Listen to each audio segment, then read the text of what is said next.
Not legend, but routine. The romance of heroic conquests fades when you pull a quill across worn parchment under the soft glow of an oil lantern, the scent of dates and smoke curling around you. In 830 AD, while the world outside Baghdad swells with caravan dust and the echo of Al-M, a letter to be mu Macron and s patronage, you sit in the house of wisdom, turning Greek geometry into Arabic prose. There are no dragons here, only the patient patience of a scholar whose greatest battle is a stubborn accent or a cramped wrist. If a gentle recount of such a night comforts you, feel free to like, share, or simply listen. Perhaps you'll leave a quiet note about where you are, or how the faint ticking of a water clock steadies your breath. The lanterns flicker, the night deepens, and the story begins to unfold, step by soft step, like a footfall on stone. You rise before the first echo of the muezzin's call, the darkness still thick enough to press against the stone walls of the courtyard. The coolness of the flagstones seeps through the thin soles of your sandals, a reminder that night has not yet surrendered its grip. Above you, the thin crescent of the new moon hangs like a fragile sigh, its silver edge barely catching the first pale light that slips over the flat roofs of Baghdad. The city beyond the walls is already stirring, smoke curling from distant hearths, the faint clatter of a cartwheel on packed earth, the muted murmur of a market that will soon awaken. Yet here, in this enclosed space, time feels suspended, as if the world has paused to let you gather yourself before the day begins. The House of Wisdom looms ahead, its marble-lined facade a quiet testament to the ambition of a caliph who believed that knowledge could be as solid as stone. Al-M, a letter to be mu Macron N, whose name is spoken in reverent whispers even now, has funded this sanctuary since 823, and his patronage is as much a part of the air you breathe as the faint scent of jasmine that drifts from a nearby garden. The carved wooden doors stand ajar, their intricate latticework casting delicate shadows on the courtyard floor. A servant approaches, his steps measured, bearing a brass lantern that sputters like a tired moth trapped in a jar of oil. The light wavers, fighting against the lingering gloom, and you note, without a smile, that the lantern seems as weary as the city's early risers, its flame reluctant to fully awaken. You pause at the threshold, feeling the weight of the moment settle on your shoulders. The courtyard's tiled floor, a mosaic of blues and ochres, reflects the pale sky above, turning the ground into a shallow pool of light.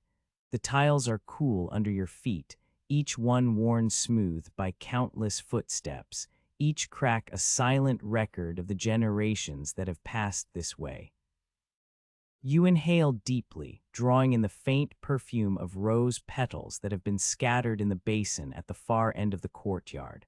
The water there is scented with rose, a modest luxury in a city that subsists on barley bread and dates, yet it feels like a small act of reverence, a ritual that marks the transition from night to day. Your hands move to the basin, the cool stone of its rim grounding you. You cup the water, feeling its surface ripple under the weight of your palm, and bring it to your face. The rose-scented liquid slides over your skin, a gentle caress that carries with it the memory of gardens tended by hands that have long since turned to dust. The scent lingers, a quiet reminder that even in a place built of marble and ink, softness can find a foothold. You wash your hands, watching the water flow over your fingers, the rose petals floating like tiny, fragrant boats. The act is simple, but in its simplicity lies a sense of order, a preparation for the work that will fill the hours ahead. Around you, the courtyard begins to fill with the soft sounds of the city waking. A distant call to prayer rises, its melodic cadence threading through the air, a reminder that devotion and scholarship share the same space in this world. The call is not yet at its full volume. It is a tentative murmur, as if the city itself is testing the waters before plunging into the day's rhythm. You listen, feeling the vibration of the words against the stone, a subtle echo that seems to align with the steady beat of your own heart. Your thoughts turn to the task that awaits you within the marble halls of the House of Wisdom. A Greek treatise lies on a low table, its vellum pages waiting to be coaxed into flowing Arabic. The translation is ordinary in its necessity, essential in its purpose, and you feel a quiet gratitude for the role you play in this chain of knowledge. The scholars before you have wrestled with the same stubborn ink, the same stubborn ideas, and you are but a link in a chain that stretches back to the libraries of Alexandria and forward to the scholars who will one day sit where you now sit. The responsibility feels light, like a feather that has been carefully balanced on the tip of a reed pen, yet it carries the weight of centuries. You step forward, the sand beneath your sandals shifting ever so slightly, each grain a reminder of the desert that cradles Baghdad. The courtyard's walls, built of baked brick and plaster, rise high enough to keep the early light contained, casting long, soft shadows that move slowly as the sun climbs. The air is cool, but a faint warmth begins to seep in from the east, where the first rays of the sun kiss the rooftops, turning the sky from a muted gray to a soft, washed-out blue. The transition is gentle, as if the day itself is being poured slowly, like tea into a cup, allowing each sip to be savored. A servant passes by, his robe a muted indigo, his face partially hidden beneath a simple turban. He carries a tray of barley bread, still warm from the oven, its crust cracked and fragrant, and a bowl of dates, their reddish skins glistening in the early light. The bread is modest, its texture dense, its flavor earthy, a staple that has fed generations of laborers, merchants, and scholars alike. The dates are sweet, their juices a reminder of the palm groves that fringe the city, a small indulgence that balances the austerity of the bread. You accept the offering with a nod, feeling the weight of the tray in your hands. The subtle irony that a scholar's sustenance comes from the same humble sources that feed the builders of the city's walls. You turn your gaze toward the entrance of the House of Wisdom, the massive wooden doors now fully opened, revealing a dimly lit hallway lined with shelves that hold scrolls from Alexandria, Antioch, and even the distant shores of Byzantium. The hallway is suffused with the comforting perfume of dried parchment and the faint soot of oil lamps that have burned for generations. The scent settles into the back of your throat, a familiar aroma that feels like an old friend's voice, steady and reassuring. You step across the threshold, the cool stone of the floor giving way to a softer, more worn surface of packed earth and straw, the floorboards creaking gently under your weight. Inside, the light from the brass lantern you carried earlier flickers against the walls, casting a gentle halo that seems to pulse in time with your breathing. The lantern's sputtering flame is a small, persistent presence, its light wavering but never extinguishing, much like the pursuit of knowledge itself, always at the edge of darkness, always fighting to stay alight. You notice a faint draft that carries with it the distant sound of a water carrier's bucket clanking against stone, a reminder that even in this sanctuary of intellect, the practical rhythms of daily life continue unabated. You make your way to the low table where the Greek manuscript rests, its vellum pages slightly yellowed with age, the ink still dark and crisp. The treatise is bound in leather that bears the scars of countless journeys along the Silk Road, its surface cracked in places, each fissure a story of trade caravans, desert winds, and the hands that have turned its pages. You run a fingertip lightly over the cover, feeling the texture of the worn leather, the faint imprint of a seal that once marked its ownership.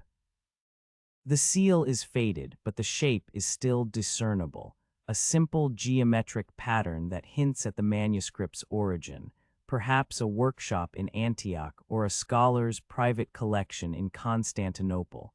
You settle onto a low cushion, its fabric a muted indigo, its stuffing firm yet yielding, supporting you as you prepare to bridge centuries with quiet diligence. The cushion's threads are frayed at the edges, a subtle testament to the countless scholars who have sat here before you, each leaving a small mark, a small wear, a small imprint of their presence. You take a moment to breathe, inhaling the mixture of rose water, parchment, and the faint, lingering scent of oil lamp smoke. The air feels thick with anticipation, yet it is also calming, as if the very walls are urging you to slow your thoughts, to let each word settle before you. Your eyes fall upon the first line of the Greek text, its letters elegant, its syntax precise. The translation will require patience, a steady hand, and a mind willing to listen to the ancient voice without imposing modern preconceptions. You reach for your reed pen, its shaft smooth from use, its tip slightly frayed, ready to dip into the tin of soot-mixed ink that sits beside the manuscript. The pen feels familiar, an extension of your own thoughts, its weight balanced perfectly between the need for control and the freedom to flow. You dip it into the ink, watching as the black liquid clings to the tip, a small, dark pool that seems to hold the night within it. As you prepare to write, you glance once more at the courtyard beyond the high windows, where the city's rooftops glimmer with the early sun, where the minarets stand like silent sentinels, their silhouettes sharp against the sky. The world outside continues its quiet bustle, the market stalls beginning to set up, the call to prayer growing louder, the river Tigris glinting in the distance. Yet within these walls, time feels both stretched and compressed, each moment elongated by the concentration required, each hour slipping away like sand through an hourglass that never seems to empty. You place your hand on the parchment, feeling the slight resistance of the vellum, the faint grain of the fibers beneath your fingertips. The ink meets the page with a soft sigh, the tip of the reed leaving a line that is both deliberate and tentative. The first sentence of the treatise begins to take shape in Arabic, the ancient ideas finding a new voice, a new rhythm, a new home.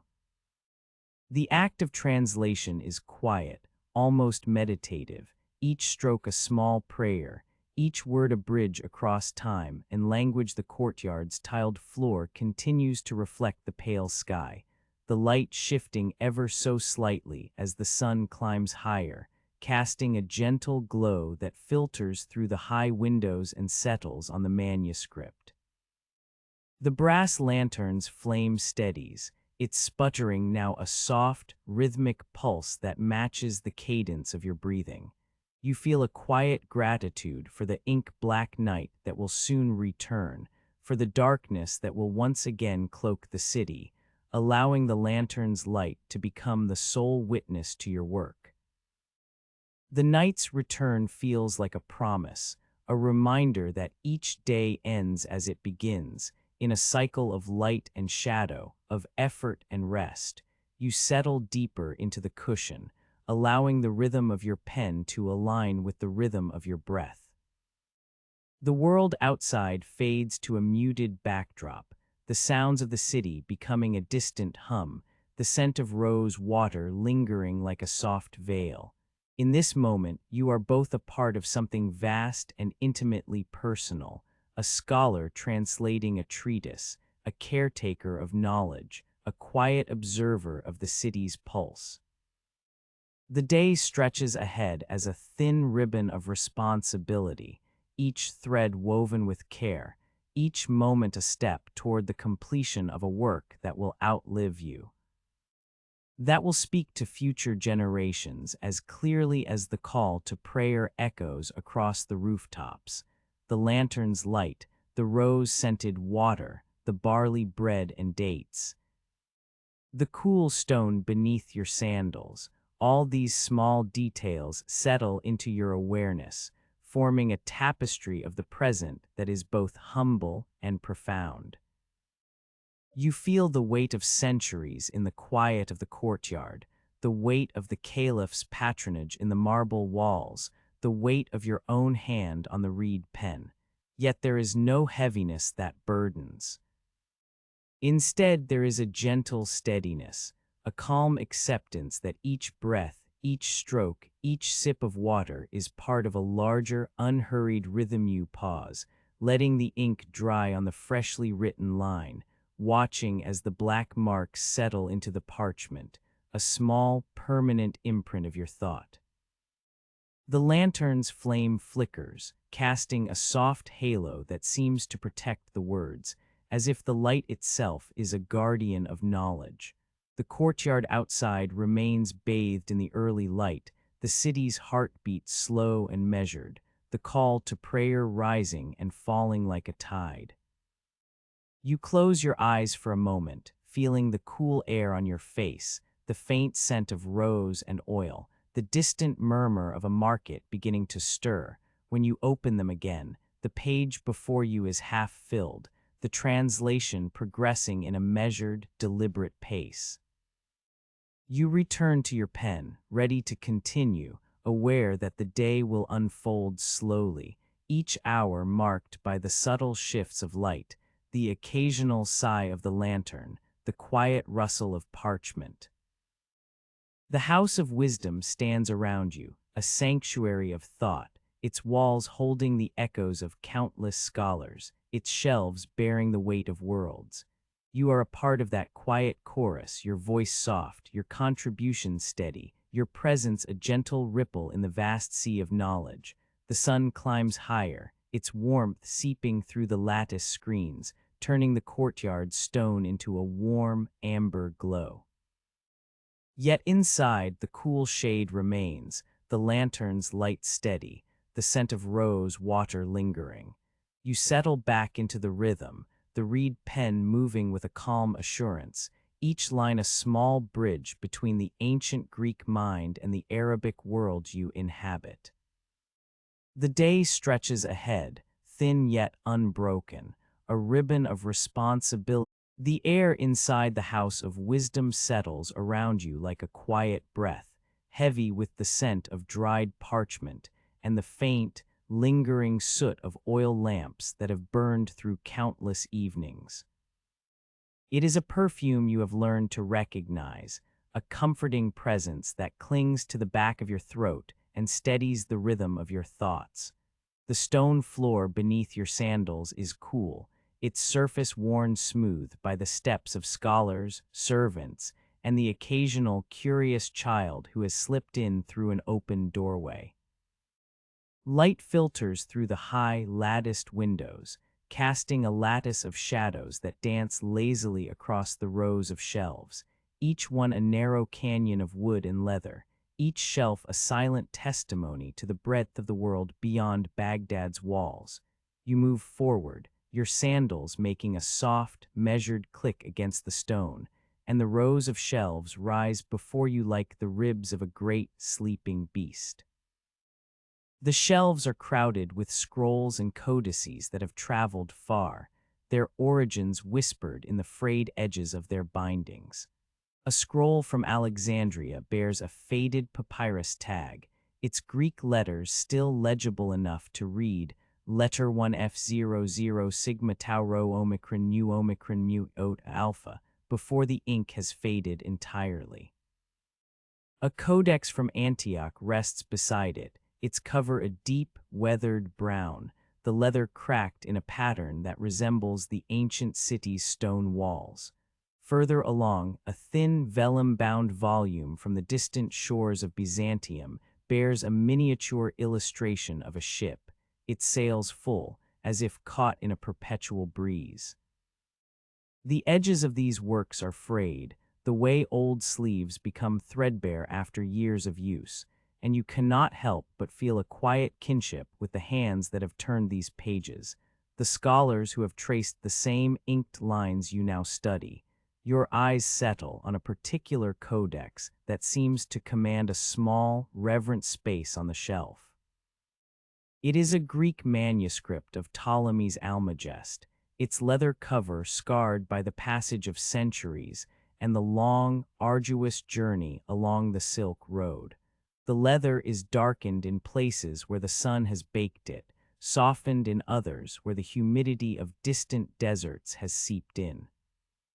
Small, almost imperceptible stains of ink and oil mark its surface, each one a reminder of the many hands that have opened it, the many eyes that have lingered over its celestial diagrams. You reach for it with a care that feels almost ceremonial, as if you are handling a fragile bird whose wings could be broken by a careless touch. The codex is heavier than you expected, its weight a quiet affirmation of the knowledge it contains. You lift it, feeling the coolness of the leather against your palm, and turn it over. The cover bears a faint, almost invisible inscription in a language you cannot read, perhaps a merchant's mark or a scribe's note, its characters worn smooth by time. You set the codex gently on the low stone bench that runs along the wall, the bench worn smooth by generations of scholars who have rested there, their elbows resting on its edge as they bent over their work. The first page you open to is a map of the heavens, drawn with ink so dark it seems to swallow the light.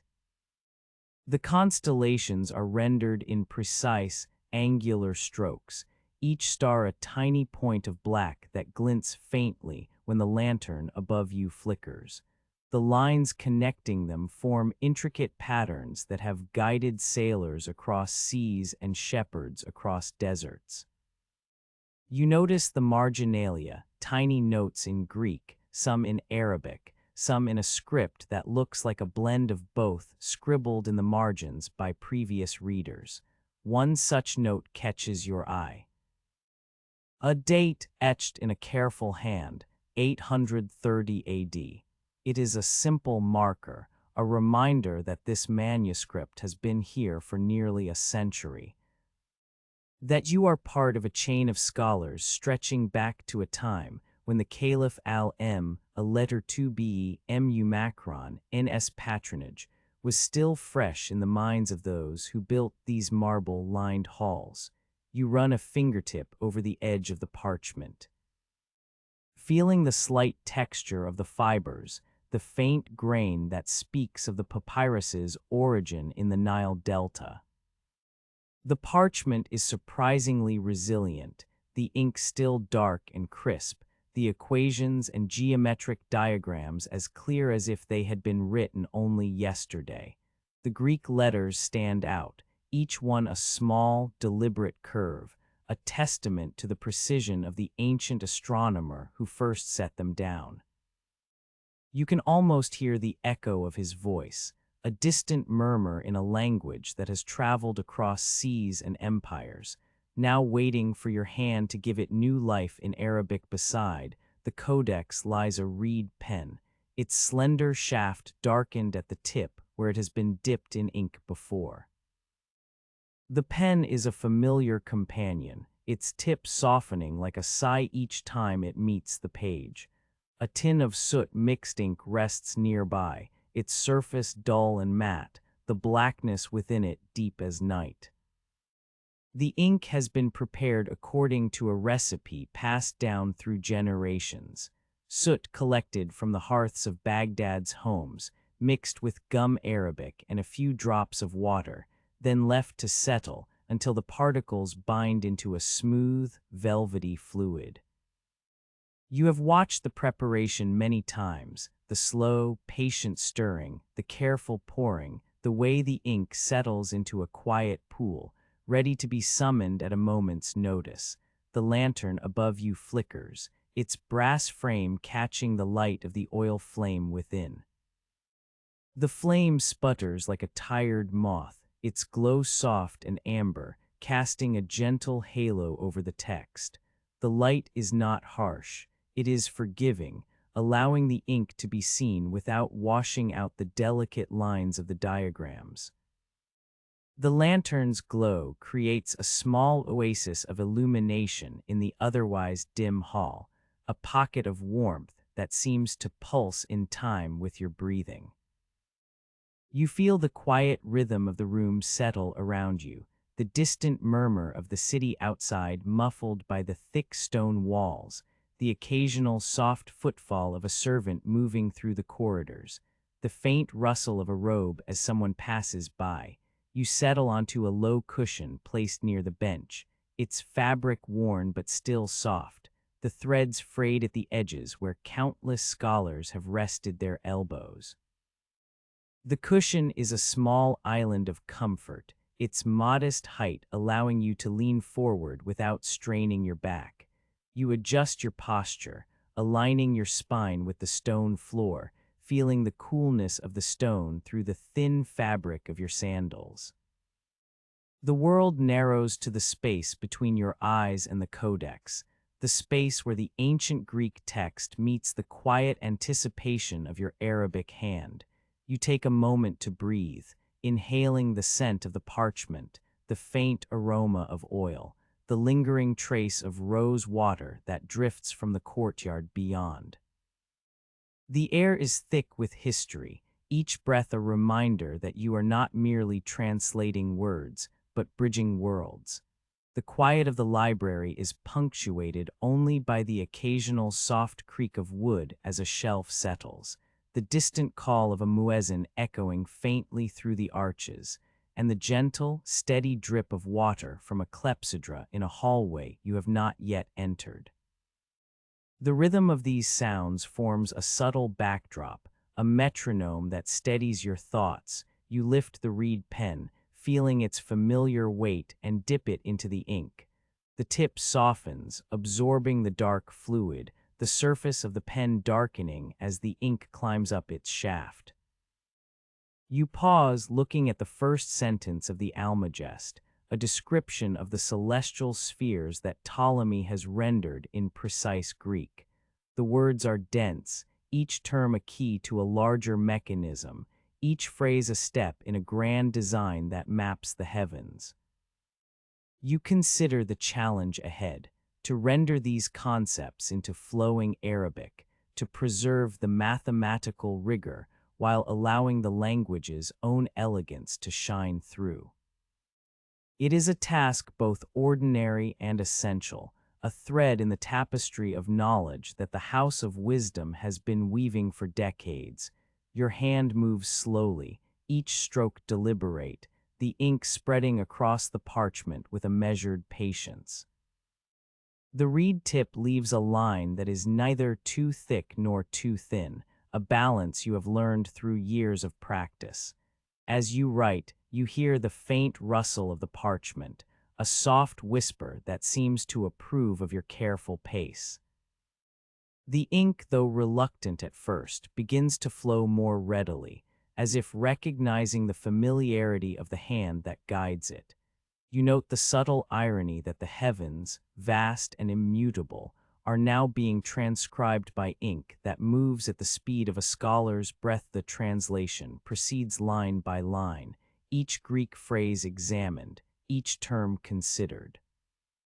You find yourself pausing occasionally, the pen hovering above the page, your mind tracing the geometry of the celestial spheres, the epicycles and deferents that Ptolemy has described. You think of the scholars who first observed the stars from the rooftops of Alexandria, of the astronomers who refined these models in the observatories of the Islamic world, of the merchants who carried these ideas along the Silk Road, their caravans laden with spices, silk, and scrolls. The codex, scarred by that very journey, now rests in your hands, its leather bearing the marks of countless miles, its pages bearing the weight of centuries. A soft murmur of voices drifts from a nearby corridor, the low hum of a discussion, perhaps about a new translation of Euclid, or the latest debate over the proper method of calculating the Qibla. You do not turn to listen. The conversation is a background hum, like distant water flowing in a stream, present but not intrusive. Your focus remains on the codex, on the delicate dance between Greek precision and Arabic eloquence. Time seems to stretch, each hour blending into the next, the lantern's flame flickering gently as if breathing with you. The light casts a warm amber glow over the parchment, the ink catching the light in a way that makes the letters appear almost three-dimensional. You feel a quiet gratitude for this modest illumination, for the oil that fuels the lamp, for the brass lantern that holds it, for the servant who brought the lantern to you this morning, his lantern sputtering like a tired moth as he passed through the courtyard. The world outside continues its rhythm, the market stalls bustling, the call to prayer echoing from the minaret, but within these stone walls, time is measured by the slow, steady progress of your hand. You glance at the marginal note again, the date 830 AD etched in a careful hand. It reminds you that the manuscript has survived wars, fires, and the inevitable decay of time, protected by the very patronage of Al-M, a letter to Bemu Macron, in that still breathes through the marble corridors.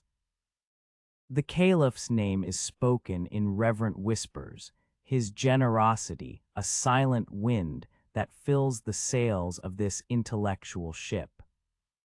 You feel a quiet connection to those who came before, to the scholars who once stood where you now stand, their eyes fixed on the same celestial diagrams, their thoughts traveling the same paths across the heavens. A faint scent of rose petals drifts in from the courtyard, carried on a gentle breeze that slips through the open arches. It is a modest luxury in a city that feeds on barley bread and dates, a reminder that even in a place of rigorous study, there is room for softness, for fragrance, for a moment of quiet pleasure. You inhale, letting the scent mingle with the smell of parchment and oil, a blend that feels both ancient and immediate. The lantern above you sputters once more, a tiny flare that briefly brightens the page before settling back into its steady amber glow. You watch the flame, its dance slow and unhurried, and you find a parallel in your own work. The translation is not a race, but a measured journey, each word placed with intention, each sentence built upon the last. The world outside may be full of bustling markets and distant caravans, but here, within the house of wisdom, the only movement is the gentle progression of ink across parchment, the quiet turning of a page, the soft rustle of a reed pen. You pause, setting the pen down gently on the cushion, feeling the coolness of the stone beneath your palm. The codex rests open, its Greek text still waiting, its margins filled with the quiet testimony of those who have read it before. You close your eyes for a moment, listening to the subtle sounds that surround you. The faint drip of water from a clepsydra somewhere down the hall, the soft sigh of the lantern's flame, the distant murmur of the city beyond the walls. In this stillness you sense the continuity of knowledge, the unbroken chain that links past to present, scholar to scholar, ink to parchment. When you open your eyes again, you find the page illuminated just so, the amber light catching the edge of the parchment, the ink glistening faintly. You lift the reed pen once more, ready to continue, your hand steady, your mind calm.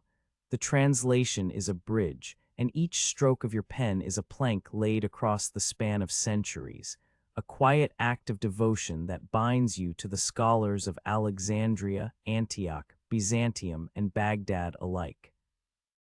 The lantern's glow steadies, the room remains hushed, and you feel the gentle certainty that your work, though modest, is part of something. You settle onto the low cushion, the woven wool of its cover cool against the skin of your thighs, and let the hush of the library settle around you like a thin veil of smoke.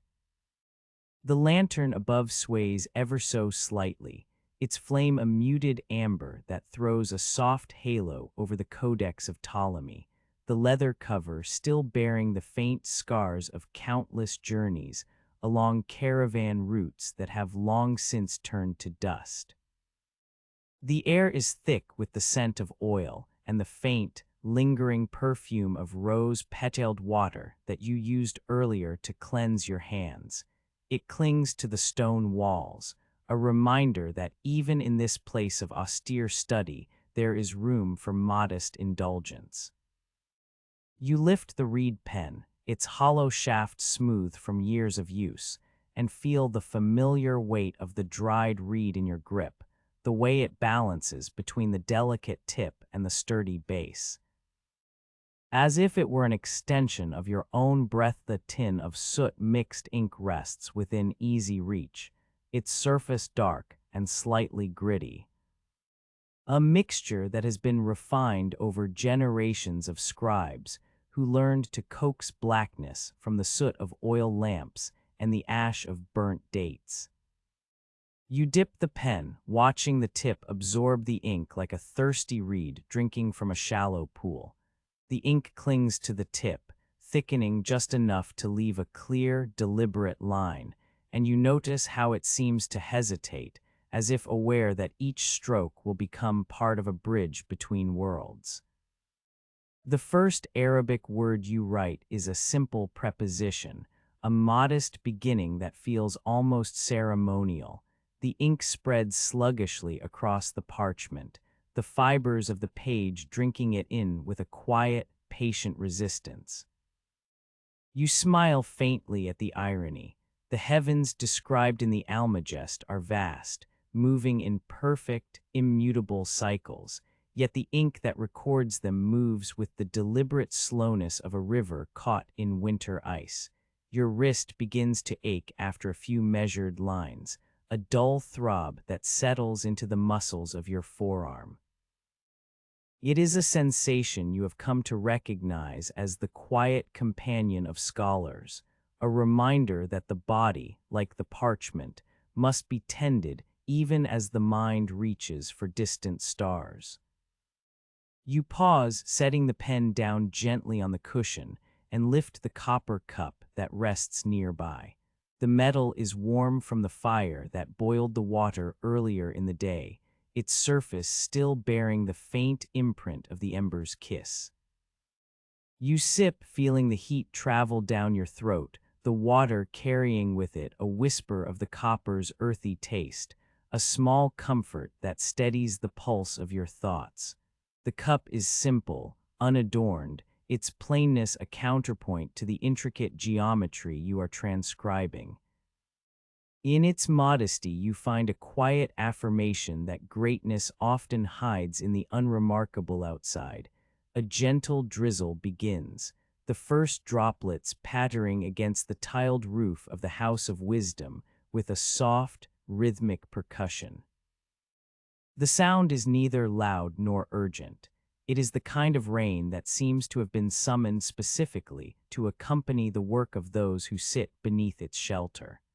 Each drop lands on the stone, sending a faint ripple through the shallow pools that have gathered in the recessed corners of the courtyard, and the water runs down the walls in thin, shining rivulets that catch the lantern's light and scatter it in fleeting, silvery threads. You listen, allowing the rain's murmur to become a metronome for your own breathing, inhaling the cool, moist air that carries with it the faint scent of wet earth and the distant aroma of cumin being simmered in a market stall. The world beyond the marble arches seems to soften, its usual clamor muted by the veil of water, and you feel a subtle shift in the atmosphere, as if the very stones were exhaling alongside you. Your thoughts drift, unbidden, to the Greek philosopher whose original treatise you are now rendering into Arabic. He too once sat in a quiet room, perhaps under a different sky, his own hand moving across a scroll with the same careful deliberation you now practice. He did not have the benefit of a heated room, nor the gentle hum of a water clock marking the passage of time. His world was one of open courtyards and the occasional chill of night air. You find a quiet gratitude for the modest comforts that Baghdad offers, a hearth that can be stoked when the wind grows cold, a night breeze that carries the scent of distant spices, and the steady glow of oil lamps that, though they consume precious oil, provide a reliable source of light.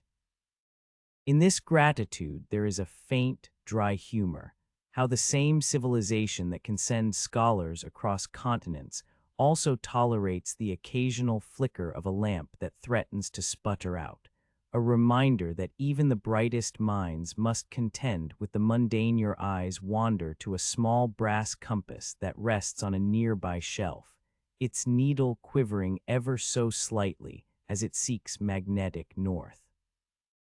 The instrument is a later invention, a curiosity that has found its way into the collection of scrolls and codices, a testament to the era's unending curiosity about the world beyond the city's walls. Though it was not part of Ptolemy's original work, its presence feels appropriate, as if the compass itself is a silent partner in the quest to map the heavens. You run a fingertip lightly over its polished surface, feeling the cool metal, and note how the tiny scratches on its case tell stories of countless hands that have guided it across deserts, seas, and scholarly tables. The compass, like the almagest, is a tool that translates the invisible, magnetic fields, celestial motions, into something that can be grasped, measured, and understood. The lantern above you flickers once more, a brief shiver of flame that sends a soft halo of light across the page. You watch the shadows dance on the parchment, the dark ink now a mirror of the night sky you are describing, each line of Arabic script a constellation of meaning that slowly takes shape. The rhythm of your translation settles into a cadence that matches the steady drip of rain on the roof, the occasional soft tick of a distant water clock, and the low, distant call of a muezzin whose voice drifts through the stone corridors like a gentle reminder of the world beyond the study. You feel the passage of time not as a series of abrupt moments, but as a continuous flow, each drop of water, each breath, each stroke of the pen contributing to a larger, harmonious whole. Your hand, now accustomed to the weight of the reed and the resistance of the ink, moves with a deliberate slowness, each curve of the Arabic letters forming a bridge that spans centuries. The script flows, the letters joining in elegant arches that echo the arches of the courtyard's marble columns, the same arches that cast shadows across the courtyard when the sun is high. You think of the marble itself, cool and smooth, a material that has endured the rise and fall of dynasties, and you feel a kinship with it, both of you bearing the marks of time while remaining steadfast in purpose. The ink, though it spreads slowly, leaves a permanent trace, a reminder that even the most patient of efforts can yield something enduring. A faint rustle catches your attention from the corner where a small dove has settled, its feathers ruffled by the draft that slips through the high windows. The bird's presence is quiet, almost unnoticed, yet its soft coo adds a gentle, living pulse to the otherwise still room. You watch it for a moment, noting how it tilts its head, as if listening to the rain's rhythm, and you feel a quiet kinship with the creature, both of you seeking shelter, both of you contributing in small ways to the tapestry of the evening. The dove's warmth against the cool stone offers a subtle comfort, a reminder that life persists even amid the solemnity of scholarly pursuit. The night deepens, and the rain begins to taper off, leaving behind a lingering sheen on the stone floor that catches the lantern's light in a series of soft, trembling reflections. The air grows cooler, the humidity settling into a gentle mist that clings to the edges of the parchment, making the ink appear slightly more luminous, as if the words themselves are breathing. You pause, allowing the quiet to settle around you, feeling the steady rhythm of your own heartbeat align with the slow, patient drip of the water clock that you can hear faintly in the hallway, a reminder that time continues its inexorable march, indifferent to the labor of scholars, but ever present as a silent companion. You lift the pen once more. The reed now familiar as an old friend, and begin a new line, the Arabic translation of a passage that describes the eccentric motion of the planets, their orbits traced in elegant loops that defy simple explanation. The words flow, each syllable finding its place on the page, the ink laying down a path that mirrors the celestial routes it seeks to describe. There is a quiet satisfaction in this act, a sense that you are not merely copying, but participating in a dialogue that stretches across cultures and ages, that your hand is part of a chain of minds that have sought to understand the heavens. The lantern's flame steadies, its light unwavering, and you feel a calm certainty settle over you, as if the very act of translation is a meditation, each stroke a breath, each word a step toward a distant, luminous horizon. The rain has ceased entirely now, leaving only the faint echo of its departure in the soft patter of droplets that have found their way into the stone gutters. The night outside is deep, the sky a tapestry of muted stars that seem to watch over the city with a quiet, indifferent grace. Inside, the lantern continues to glow, its amber light a constant in the otherwise shifting darkness. You allow the final sentence of the passage to settle on the page, the ink drying slowly, forming a thin, glossy sheen that catches the light like a tiny, frozen ripple. You lean back, the cushions supporting you, and let your eyes wander over the completed lines, the Arabic script now a mirror of the Greek original, each word a bridge that spans the gulf of language, culture, and time. In this moment, the world feels both vast and intimate, the grand sweep of the cosmos reflected in the tiny, steady flame before you, the soft whisper of rain now a memory, the distant call to prayer a faint echo beyond the marble walls.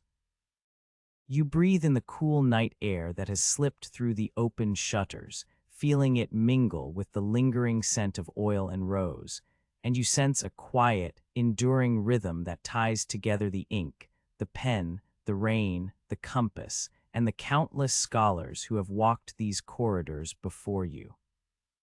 The night is deep, the lanterns glow steady, and you find yourself cradled in a gentle. The soft knock on the wooden lattice arrives just as the lamp's flame steadies, its amber circle trembling against the darkened shelves. You turn, and the narrow doorway opens to reveal the familiar silhouette of your neighbor, a man whose hands are forever stained with the dust of the market, and whose eyes carry the patient weariness of someone who has spent many evenings watching the city's shadows lengthen. He carries a small, woven basket, its reeds still damp from the night's humidity, and he offers you a piece of flatbread that has lain in the basket a little longer than the sun's patience. The bread is a pale, almost ghostly slab, its crust hardened to the point where it could be mistaken for a piece of baked mud. You take it with a grateful nod, feeling the weight of the gesture settle like a quiet promise. In Baghdad, where barley and dates form the backbone of most meals, the simple act of sharing a morsel of bread is a reminder of the communal rhythm that binds the city's many alleys and courtyards. The stale crust crackles faintly under the pressure of your fingers, a sound that seems to echo the distant clatter of the market's wooden stalls. You lift the piece to your lips, and the first bite is dry, the crumb crumbling like the ancient papyrus that lines the shelves of the House of Wisdom. Yet even in its dryness, the bread retains a faint scent of sesame, a lingering reminder of the baker's habit of sprinkling the dough with the tiny seeds that were once traded along the caravan routes from the Levant. The flavor is modest, almost austere, and you cannot help but smile at the irony.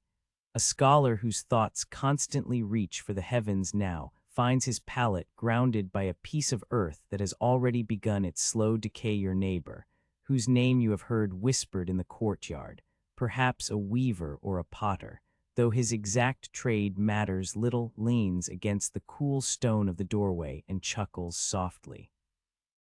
The baker's fire has been low these days, he says, his voice a low murmur that blends with the distant call of a night merchant hawking dried figs. The wheat shipment from Iran was delayed by a caravan of camels. The fire's been smoldering, and the loaves come out harder than the stones of the city walls. There is a quiet humor in his observation, a dry acknowledgement that the grand mechanisms of trade and empire can be reduced to the simple misfortune of a delayed shipment. You imagine the caravan trudging through the arid plains, its camels laden with sacks of golden grain, the dust swirling around the wooden wheels of the wagons, the sun beating down on the backs of the beasts until the grains are baked into the very memory of the journey. The baker, perhaps a man named Hassan, would have stood before his hearth, his eyes tracking the flickering coals, waiting for the fire to rise enough to coax the dough into softness. Instead, the coals remain low, the heat insufficient, and the bread emerges as a hardened testament to the fragile balance of supply and demand. You break the stale loaf into small, manageable pieces, each fragment a reminder of the city's reliance on the flow of goods across deserts and seas. The crumb, though dry, still carries the faint, comforting aroma of wheat that has been ground by stone mills along the Tigris, the same river that carries the lifeblood of Baghdad's commerce. As you chew, the texture is gritty, the taste modest, but the act of eating grounds you, anchoring your thoughts amid the intricate geometry of Ptolemy's Almagest that lies open before you. The neighbor watches you for a moment, his gaze softening as he sees the concentration return to your eyes. He shifts his weight, the basket creaking against his hip, and then, with a gentle bow of his head, he steps back into the dim corridor. The lantern's light catches the faint glint of his copper bracelets, each one a small token perhaps earned from years of labor in the bustling souk. As his footsteps fade, the quiet of the library resumes, the only sounds now the faint rustle of parchment and the occasional soft sigh of the oil lamp's flame. You set the remaining piece of bread on a low wooden stool, its surface worn smooth by generations of scholars who have rested their elbows upon it while contemplating the heavens. The crust, now slightly softened by the ambient warmth of the room, seems to regain a hint of pliability, as if the act of sharing has breathed a small amount of life back into it. You take a moment to observe the bread's texture, noting how the outer layer, once as hard as the stone floor, now yields just enough to break under gentle pressure. It is a modest transformation, yet it mirrors the subtle shifts that occur within your own mind as you translate the ancient Greek equations into flowing Arabicure thoughts drift to the broader tapestry of Baghdad's daily life. A city where the call to prayer punctuates the rhythm of work and worship, where the scent of cumin and roasted lamb drifts from the kitchens of the wealthy, and where scholars like yourself sit amidst shelves that hold the collective knowledge of civilizations spanning from Greece to Persia. The House of Wisdom, founded under the patronage of Caliph al-M, a letter 2b mu Macron n, stands as a sanctuary for this exchange, its marble corridors echoing with the soft footfalls of those who seek to bridge cultures. The Caliph's decree, issued decades ago, protects these texts from fire and theft, a law that feels like a warm blanket draped over the fragile scrolls you handle.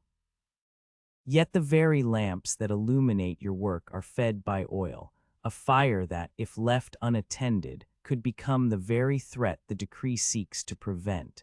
The irony is quiet, almost invisible, like a faint crack in a polished stone. You return your attention to the manuscript, the Greek letters still crisp on the vellum, the equations of celestial spheres waiting for your careful hand. The reed pen resting beside a tin of soot-mixed ink feels familiar, its tip softened by the recent dip, ready to glide across the page. You dip it once more, feeling the cool, slightly gritty texture of the ink as it clings to the reed, a sensation that reminds you of the desert wind that carries fine sand across the dunes outside the city walls. The ink spreads slowly, each stroke deliberate, as if respecting the weight of the knowledge it carries. A faint drizzle begins outside, the sound of rain on the flat roofs of Baghdad, a muted percussion that seeps through the open windows of the courtyard. The droplets tap against the stone, creating a rhythm that matches the measured pace of your breathing. The rain, a rare and welcome visitor in this arid region, brings with it a coolness that seeps into the air, softening the heat that had lingered from the earlier hours. You can almost taste the petrichor, the earthy scent that rises when water meets dry stone, a scent that seems to cleanse not only the city's streets, but also the mind of the scholar within the neighbor's earlier words linger, a reminder that even the most learned among you are not immune to the whims of commerce and climate. You think of the baker's low fire, of the delayed wheat, of the caravan that trudged through the desert, its camel's hooves stirring up clouds of dust that settled on the city's rooftops. In that moment, the grand narratives of empire and science feel intertwined with the humble, everyday acts of baking bread and waiting for a shipment. The world, you realize, is a series of interlocking gears, each turning at its own pace, some grinding slowly, others clicking into place with sudden precision. You take another bite of the stale flatbread, this time allowing the crumb to linger a moment longer on your tongue before it dissolves. The dryness is less pronounced now, softened by the ambient humidity that the rain has introduced. The sesame seeds, once merely a faint hint, now stand out more clearly, their nutty flavor a small, bright note amid the muted palate of the day. You chew slowly, savoring the texture, and feel a quiet gratitude for the simple sustenance that steadies you while your mind navigates the complexities of the Almageste. Subtle smile plays on your lips as you consider the paradox of your work. You are translating the motions of distant stars, mapping the heavens with equations that have traveled across continents, yet you are sustained by a piece of bread that has been baked in a hearth whose fire is too low to fully rise. The universe in its vastness is mirrored in the modest details of daily life, each reflecting the other in a quiet dialogue. The irony is not harsh. It is gentle, like the soft rustle of a parchment page turning in a quiet room. The lantern above you flickers, its light casting a warm halo over the manuscript, the shadows dancing gently across the margins.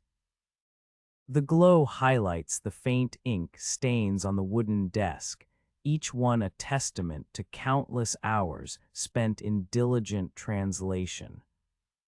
You pause, allowing the light to settle, and let your eyes rest on the marginal note etched in 830 AD, a reminder that you are part of a lineage of scholars who have traced the same lines, turned the same pages, and whispered the same quiet prayers for understanding.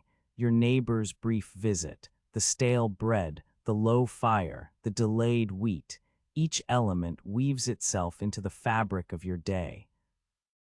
A tapestry of modest moments that sustain you as you bridge centuries with your pen. The world outside continues its quiet bustle, the rain tapping a steady rhythm on the rooftops. The market's distant chatter a low hum beneath the walls of the House of Wisdom. You return to the manuscript, your hand moving with the measured patience of someone who knows that knowledge, like bread, must be nurtured slowly, allowing each crumb to settle before the next is taken. The night deepens, and the lantern's flame steadies, matching the tempo of your breathing. You feel the weight of the day settle gently upon your shoulders, a comforting pressure that reminds you of the stone arches overhead, the coolness of the marble floor beneath your feet, and the quiet certainty that, despite the occasional low fire or delayed shipment, the soft, rhythmic patter that reaches your ears from the hallway is not the rain that sometimes drums on the flat roofs of Baghdad, nor the distant clatter of market stalls. It is the steady drip of a water clock, the clepsydra that Al-Khwarizmi's followers have installed in the corridor of the House of Wisdom. Each drop falls from a narrow bronze spout into a shallow copper basin, the sound a muted tick that seems to count the moments as gently as a breath. The basin, polished by countless hands, reflects the dim glow of the oil lamp that hangs above it, its surface rippling with each new bead of water, turning the simple act of time keeping into a quiet visual poem. You pause your work, the reed pen still poised above the parchment, and let the sound settle into the background of your thoughts. The clock's design is modest, a series of small, interlocking chambers that regulate the flow, a clever adaptation of earlier Roman clepsydry, refined to suit the Abbasid calendar. The water, drawn from the well that supplies the courtyard, is filtered through layers of sand and charcoal, its clarity a reminder that even the most ordinary elements can be honed for precision.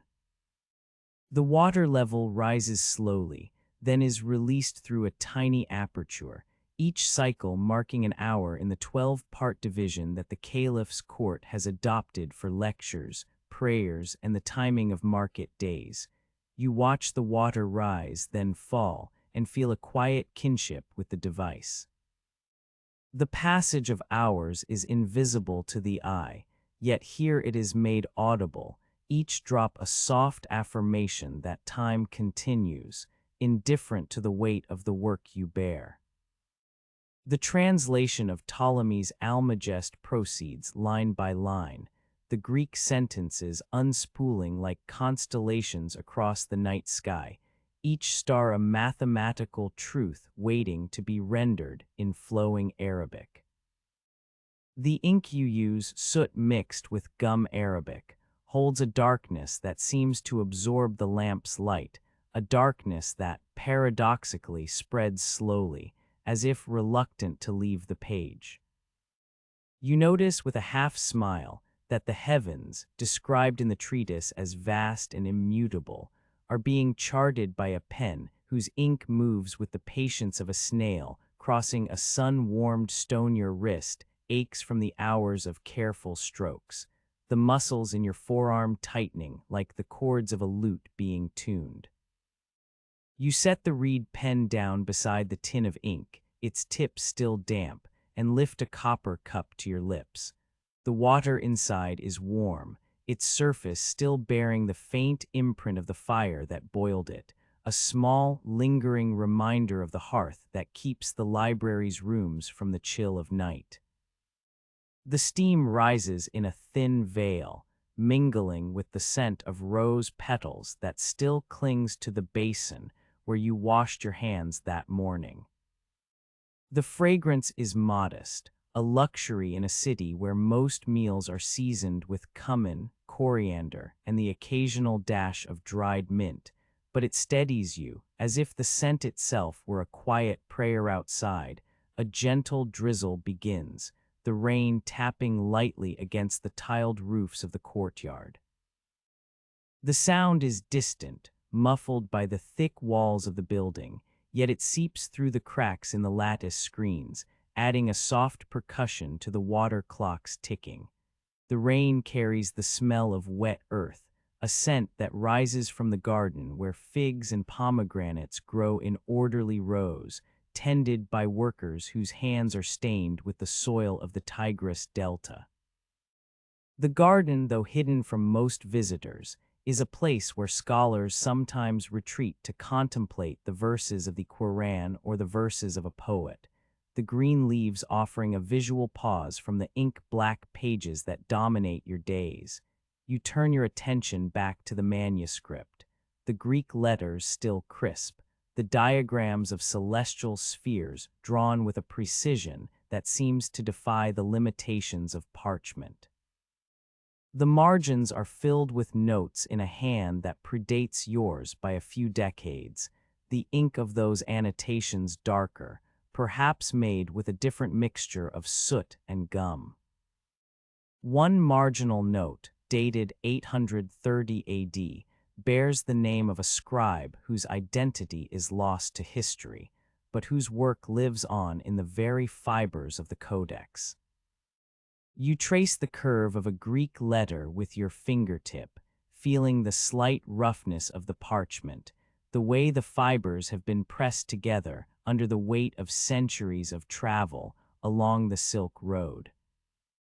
The codex's leather cover bears scars, the result of countless journeys across deserts and mountain passes, each scar a story of a caravan that braved the heat of the Persian plateau or the chill of the Anatolian highlands. In the hallway, the water clock continues its unhurried song. You notice a small brass plaque affixed to its side, inscribed with a verse from the Quran that speaks of the measured flow of time, a reminder that even the divine acknowledges the passage of moments. The plaque's script is elegant, each curve balanced, a subtle echo of the calligraphy you practice when transcribing verses into the margins of scientific texts. The juxtaposition of sacred words and scientific measurement feels fitting in a place where scholars of astronomy, mathematics, and medicine gather under the patronage of Al-M, a letter 2b mu macron n. The caliph whose name has become synonymous with the pursuit of knowledge. Al-M, a letter 2b mu macron n's decree of 813, which you recall from the archives, still hangs in the collective memory of the House of Wisdom like a protective veil.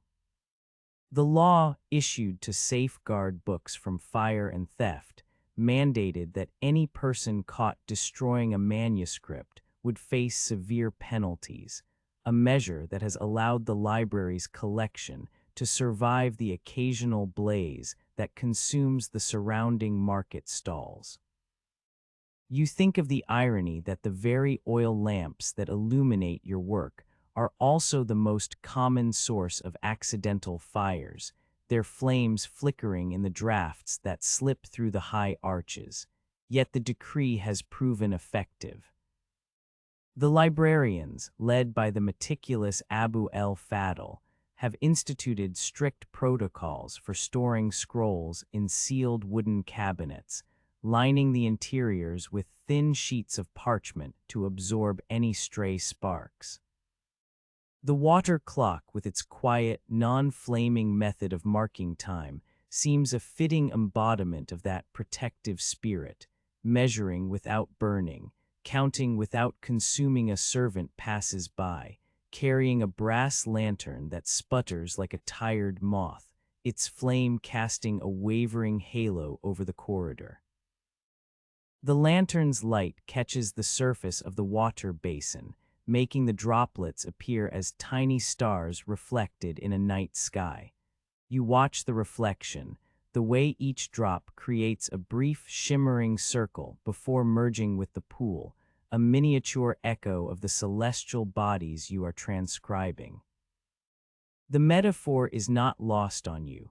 The scholars of this age have long sought to map the heavens, to understand the motions of planets that seem to wander across the firmament, while the water clock reminds you that even the heavens are bound by cycles, by the rise and fall of tides, by the steady drip of water.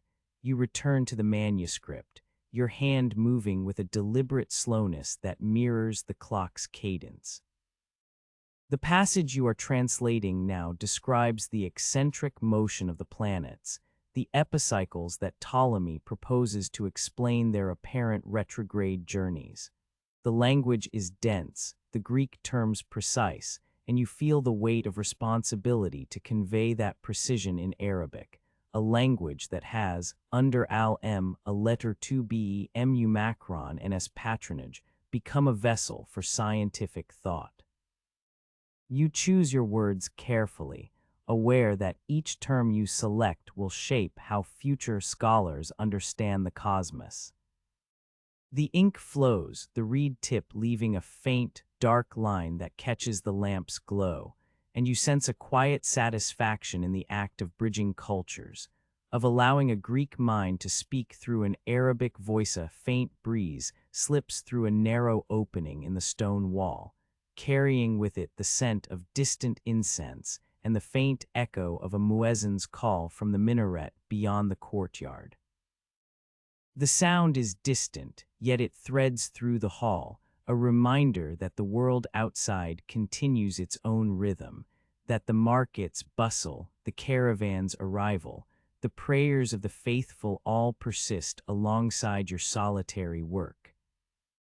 The water clock's drops keep falling, each one a tiny affirmation that time is both relentless and patient, that it moves forward even as you pause to contemplate a single line of text. You glance at the clock's bronze markings once more, noting the faint patina that has formed over years of use.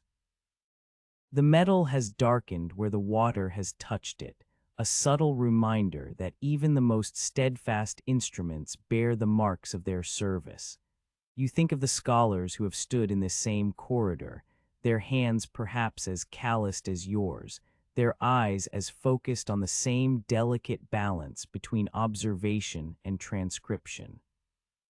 Their names are lost, but their presence lingers in the dust that settles on the shelves, in the quiet hum of the water clock, in the faint echo of a reed pen scratch against parchment. A junior copyist enters, his robe rustling softly as he carries a fresh bundle of parchment rolls. He pauses at the water clock, watching the droplets with a reverence that mirrors your own. He asks, in a hushed tone, whether the clock's rhythm might help him pace his own copying work, to avoid the fatigue that comes from hurried strokes. You smile, offering a quiet piece of advice. Let the water guide you as it does the night, and you will find a steadier hand.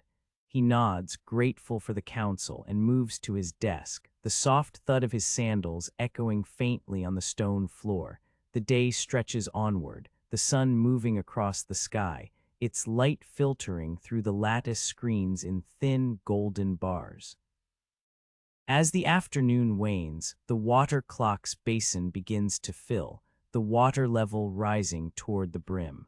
A caretaker, a man with a weathered face and a calm demeanor, steps in to empty the basin, pouring the collected water into a clay jar that will be used later for washing the hands of scholars before they begin their work. The act is simple, almost ritualistic, and you watch the water flow, its surface catching the lamplight and scattering it in tiny, fleeting reflections. The caretaker's movements are measured, his hands steady, his presence a quiet affirmation that the maintenance of the clock is as important as the knowledge it helps to organize. You return to the manuscript, the ink now slightly thicker from the humidity that the water clock's presence brings into the hall. The parchment absorbs the moisture, the fibers swelling just enough to give the page a softer feel under your fingertips. You notice that the letters you have already translated seem to settle more comfortably on the page, as if the water's subtle influence has eased the tension between the two languages. The translation proceeds, each sentence a bridge, each word a step across a span of centuries. As the evening approaches, the water clock's drops become slower, the water level receding as the caretaker refills the basin for the night. The sound of each drop becomes more pronounced, a solitary note in the growing hush of the library. You listen, feeling the rhythm align with the slow, measured breathing you have cultivated throughout the day. The clock, the manuscript, the lanterns, the rain outside, all converge into a single, quiet symphony of purpose. You set down your reed pen, its tip now dry, and lean back against the low cushion, allowing the calm of the water clock's ticking to settle into your thoughts. The night's cool air begins to seep through the open arches, carrying with it the faint scent of jasmine from a distant garden. The water clock continues its patient work, each drop a reminder that time, though relentless, can be observed with a gentle eye. In this moment, you feel the weight of the centuries lift, replaced by a quiet certainty that the hours you have spent here are part of a larger, enduring cadence. The soft, rhythmic dripping whispers the sun hangs low enough to turn the sky into a thin, amber sheet, yet it presses so firmly against the stone that the courtyard feels as if it were a furnace whose heat has been filtered through a lattice of wooden mashrabiyah. The light that filters through the carved screens does not fall in straight lines. It fractures into 1,000 tiny shards that dance across the mosaic tiles, each one a brief, trembling echo of the day's brilliance. You feel the heat radiating from the walls, a steady, low thrum that settles into the soles of your sandals and rises up through the arches, warming the very air you breathe. The scent of baked clay mingles with the faint perfume of jasmine that drifts from a nearby garden, a reminder that even in the midst of relentless sun, the city clings to its softer notes. You pause your work, the reed pen still resting on the page, its tip softened by ink and the weight of countless strokes.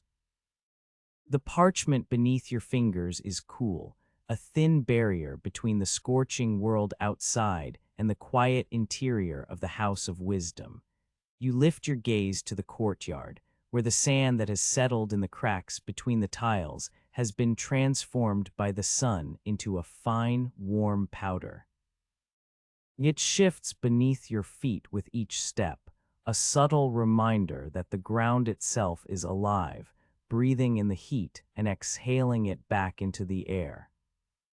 The sand, though seemingly inert, carries within it the stories of caravans that have crossed the desert, the footprints of merchants who have bargained over spices, and the dust of scholars who have once knelt here to contemplate the heavens. A thin sheen of sweat gathers at the bridge of your nose, and you reach for the edge of a linen handkerchief folded neatly in the pocket of your robe.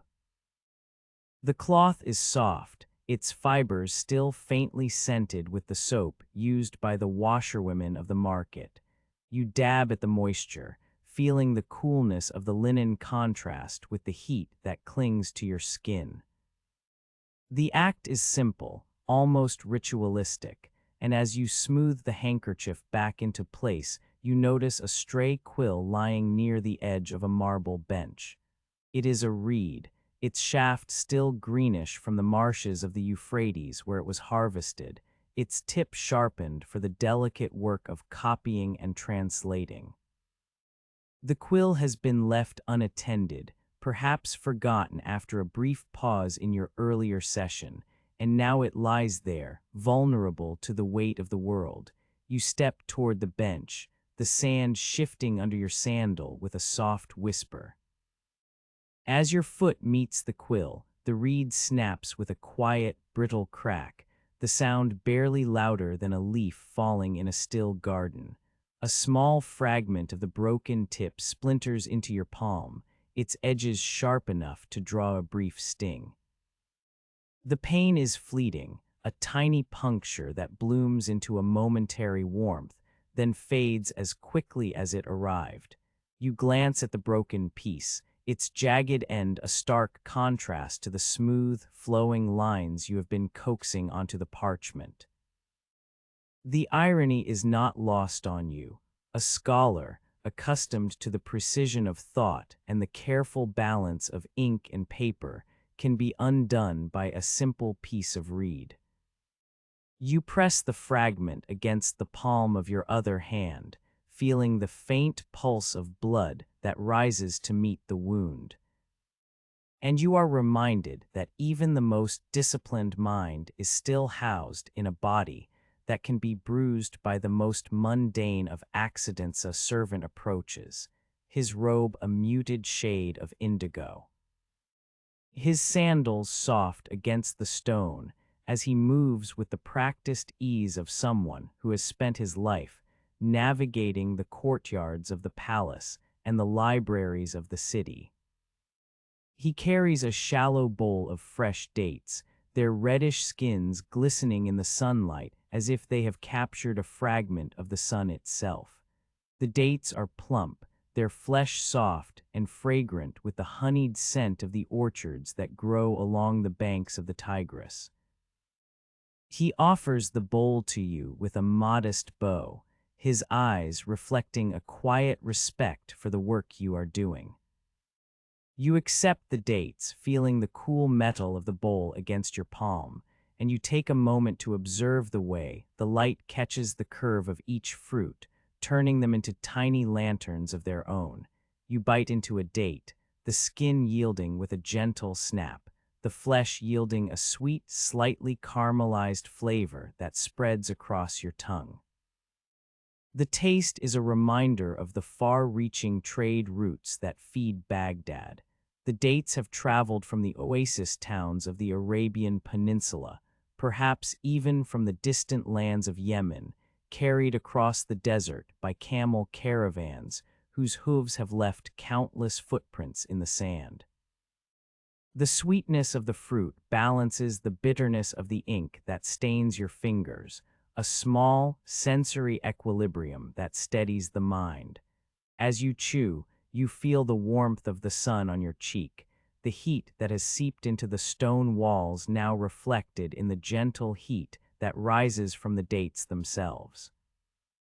You swallow, and the lingering flavor lingers, a soft echo of the distant orchards that have nourished generations of travelers and scholars alike. You return your attention to the broken quill. The fragment lies in your palm, its jagged edge still sharp.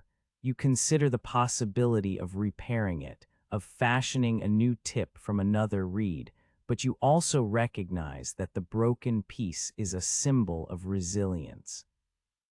The reed, though snapped, still holds the memory of its previous use, its fibers still capable of holding ink, still capable of making a mark. You tuck the fragment into the inner fold of your robe, a small talisman of the day's unexpected interruption. The act of setting it aside feels like a quiet acknowledgement that imperfections are part of the process, that the work of translation, like the work of life, is often a series of small repairs and adjustments. The courtyard, now bathed in the full intensity of the midday sun, begins to shift in tone. The shadows cast by the arches lengthen, stretching across the sand like dark ribbons. The heat, though still present, starts to soften as the sun begins its slow descent toward the western horizon. A gentle breeze stirs, carrying with it the faint scent of cumin and coriander from a nearby kitchen where a cook tends a stew of lentils and barley. The breeze brushes against the lattice screens, causing the wooden slats to emit a soft, rhythmic creak, a sound that blends seamlessly with the distant murmur of the market beyond the city walls. You take a moment to listen, allowing the ambient sounds to settle into the background of your thoughts.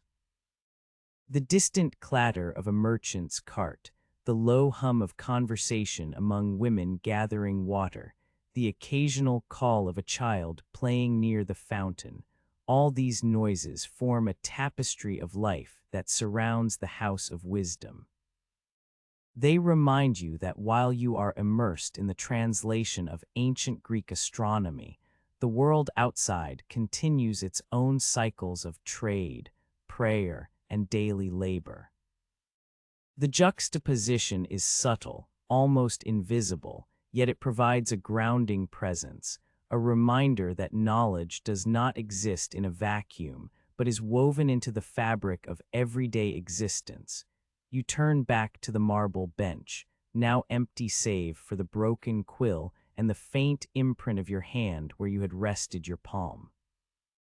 The bench, cool to the touch despite the heat, offers a place to sit and reflect. You lower yourself onto it, feeling the stone against your thighs, the slight give of the worn surface. The bench has been here for generations, its edges smoothed by countless scholars who have paused here to contemplate, to write, to rest. You let your eyes wander across the courtyard once more, noting the way the light now catches the edges of the arches, turning them into luminous outlines against the sky. A small, almost imperceptible sound catches your attention. The faint rustle of a leaf falling from a date palm that stands at the far edge of the courtyard. The leaf drifts lazily, its descent slowed by the warm air, before it lands softly on the sand, creating a tiny ripple that spreads outward. The image of the leaf's gentle fall mirrors the rhythm of your own work, slow, deliberate, each movement purposeful yet unhurried. You smile inwardly at the thought, a quiet acknowledgement of the harmony between the natural world and the intellectual pursuits that fill the halls of the House of Wisdom. You retrieve the reed pen from your satchel, its tip still softened from the earlier session. The ink within the tin is a deep, matte black, its surface still bearing the faint sheen of soot that has settled from countless nights of lamplight. You dip the pen into the ink, feeling the slight resistance as the fibers absorb the dark liquid, the tip swelling ever so slightly, ready to lay down a line of Arabic script upon the parchment. The act of preparation feels ritualistic, a bridge between the external heat of the courtyard and the internal coolness of the study room. Each dip is a small pause, a moment to align breath with intention, to let the mind settle before the hand moves.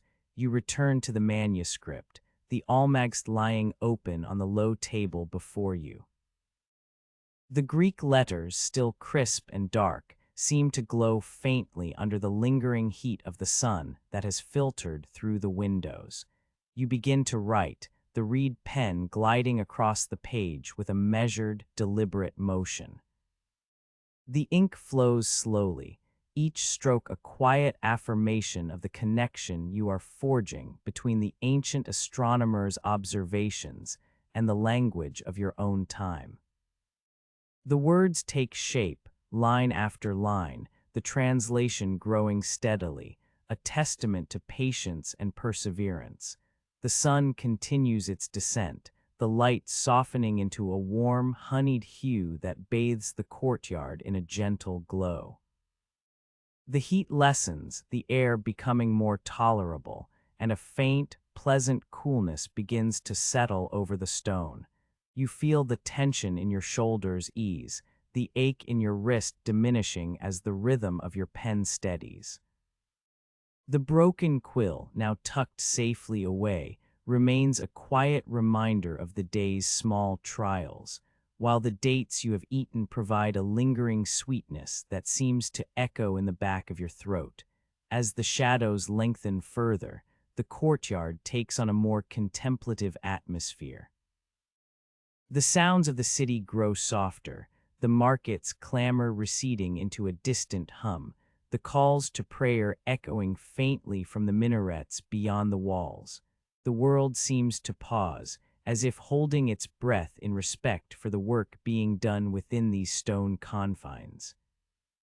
You allow yourself a brief moment to simply be present, to feel the stone beneath you, the coolness of the evening air beginning to mingle with the lingering warmth of the day, the faint scent of dates and jasmine lingering in the breeze. You close the manuscript for a moment, laying the parchment gently on the table.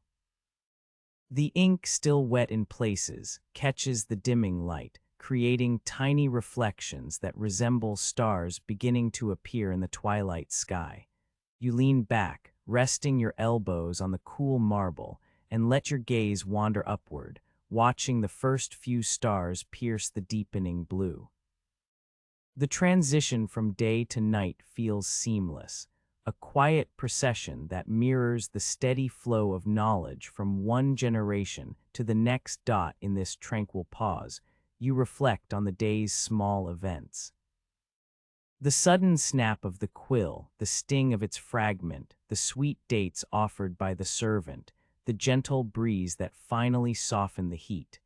Each moment, though seemingly insignificant, has woven itself into the fabric of your work, a subtle reminder that scholarship is not only the product of grand ideas, but also of the ordinary, lived experiences that surround it.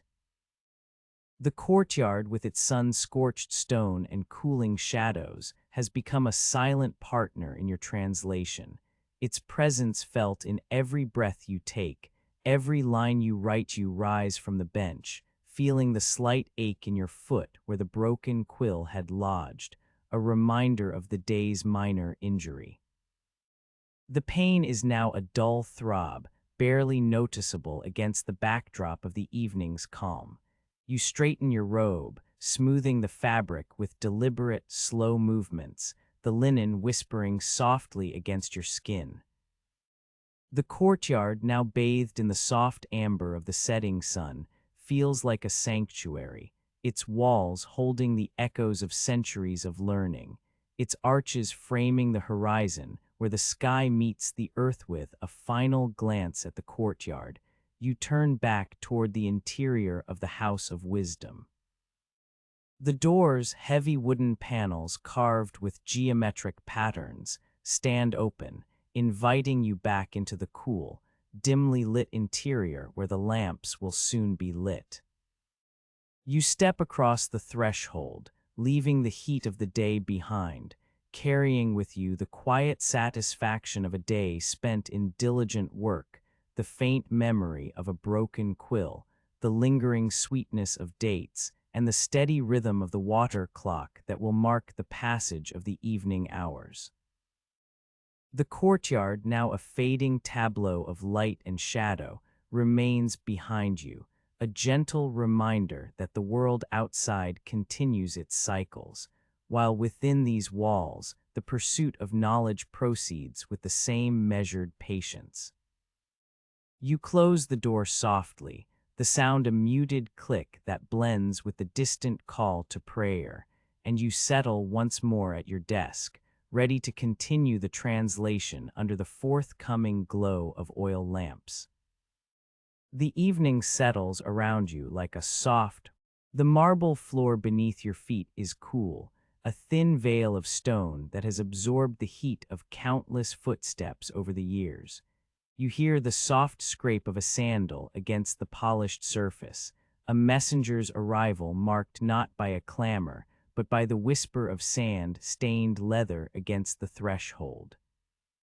He pauses, his breath a faint plume in the stillness of the courtyard, and then bends to place a single parcel upon the low table where you have set your reed pen and ink. The parcel is wrapped in a plain linen cloth, its edges frayed from the long journey it has endured, and atop it rests a seal of dark wax, the emblem of Basra pressed deep into its surface. The seal is a stylized wave, a reminder of the city's bustling harbor where dhows unload spices, glass, and ideas alike, and the wax bears the faint scent of brine and incense, a mingling that feels both distant and intimate. You lift the parcel with a reverent steadiness, aware that each movement is a small negotiation with the past. The linen gives way under your fingers, revealing a sheet of parchment that has been folded many times, its fibers softened by the humidity of the Tigris and the dry heat of the desert. The parchment's hue is a warm, creamy tan, the color of sun-baked clay, and its surface bears the faint imprint of the reed that once pressed the seal into the wax. As you unfold it, the paper sighs, a quiet rustle that seems to echo the gentle lapping of water against Basra's quay. The script inside is familiar, the elegant curves of Arabic calligraphy that have been taught to you by the senior scholars of the House of Wisdom. Yet the hand that formed each letter carries a subtle flourish, a regional cadence that hints at the city's own rhythm, a cadence shaped by the call of market vendors and the cadence of ship bells. The opening lines of the letter are courteous, a customary greeting that acknowledges the favor of Al-M, a letter to be M.U. Macron, N.S. patronage, and the shared devotion to the preservation of knowledge. The writer identifies himself as Al-Fari, a scholar whose name you have heard whispered in the corridors of the library, a man whose reputation rests on meticulous commentaries and a keen eye for the nuances of Aristotelian thought. He writes that a new copy of Aristotle's Metaphysics has arrived from the Byzantine Empire, a manuscript that bears the marginalia of a monk who, in a quiet act of intellectual diplomacy, learned Arabic to translate the Greek treatise into the language of the Abbasid court.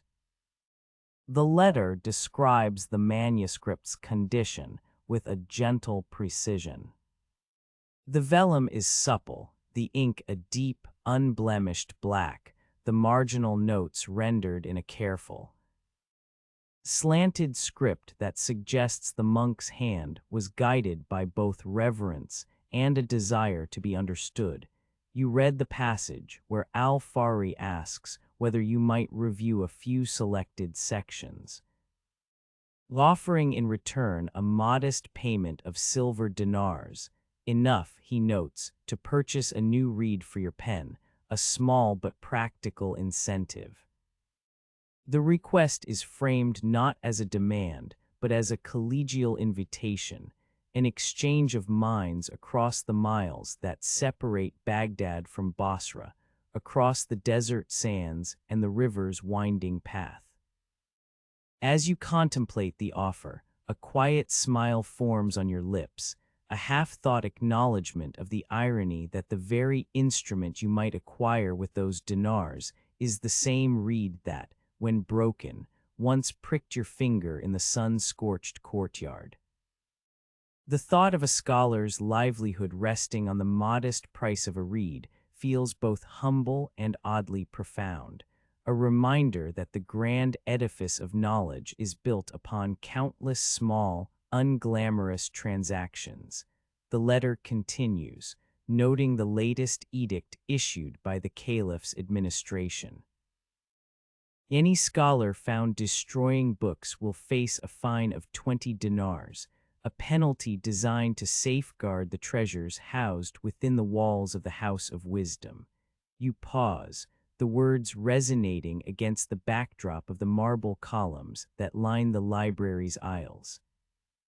The edict, a concrete manifestation of Al-M, a letter to be Mu Macron, NS vision, is a legal shield that has allowed the scholars of this age to work without the constant dread of fire or theft. You recall the occasional flicker of oil lamps, the soft glow that illuminates the scrolls, and the subtle, ever-present risk that a stray spark could consume centuries of learning. The law's practicality is evident, yet there is a faint, dry humor in the notion that a fine measured in the same silver that buys reeds and dates can protect the very essence of intellectual pursuit. You let the thought linger, a muted chuckle rising from the depths of your chest, as if the universe itself were winking at the balance between fragility and fortitude. Your eyes drift to the margin of the parchment, where Al-Fari has added a brief, handwritten note in a lighter ink. May the wind of the Gulf carry our thoughts as swiftly as its ships. The phrase feels like a quiet prayer, an invocation of the same breezes that fill the sails of dhows departing from Basra's harbor, laden with spices, glassware, and now, ideas. You imagine the wind threading through the narrow alleys of Basra, slipping past the bustling souks where merchants haggle over silk and dates, winding its way through the city's mosques where the call to prayer rises like a gentle tide. In that imagined current, your own thoughts, careful translations of celestial spheres and philosophical treatises, join a larger flow of discourse that moves unseen but inexorably across the Islamic world. You set the letter aside, its weight a soft, reassuring presence on the table, and turn your gaze to the surrounding room. The library is a sanctuary of quiet, its walls lined with shelves that hold scrolls from Alexandria, Antioch, and the distant reaches of Byzantium. A faint scent of oil and burnt sesame lingers in the air, a reminder of the lamps that have been lit and relit throughout the day. The soft murmur of distant footsteps, perhaps a servant refilling the water basin or a junior copyist arranging fresh parchment, creates a background rhythm that mirrors the steady drip of the water clock in the hallway. The atmosphere is one of measured patience, each breath taken in time with the slow, deliberate movements of scholars bent over their work. You reach for your reed pen, feeling the familiar weight of the wooden shaft in your hand, the tip softened by the ink's soot.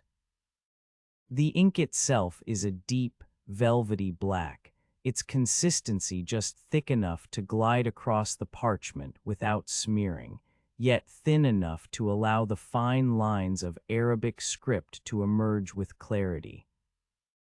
As you dip the pen, a small droplet of ink clings to the tip, catching the lamplight and shimmering like a tiny star. The act of preparing to write feels ritualistic, a moment of communion between the material world and the abstract ideas you are about to convey. You think of the reed's origin, harvested from the marshes along the Euphrates, dried in the sun, and then split and shaped into a tool that bridges the gap between thought and page. Your mind returns to the content of Al-Fari's letter, to the metaphysics that now rests in Basra's hands. You consider the significance of a Byzantine monk learning Arabic, a gesture that speaks to the fluidity of cultural exchange in this era.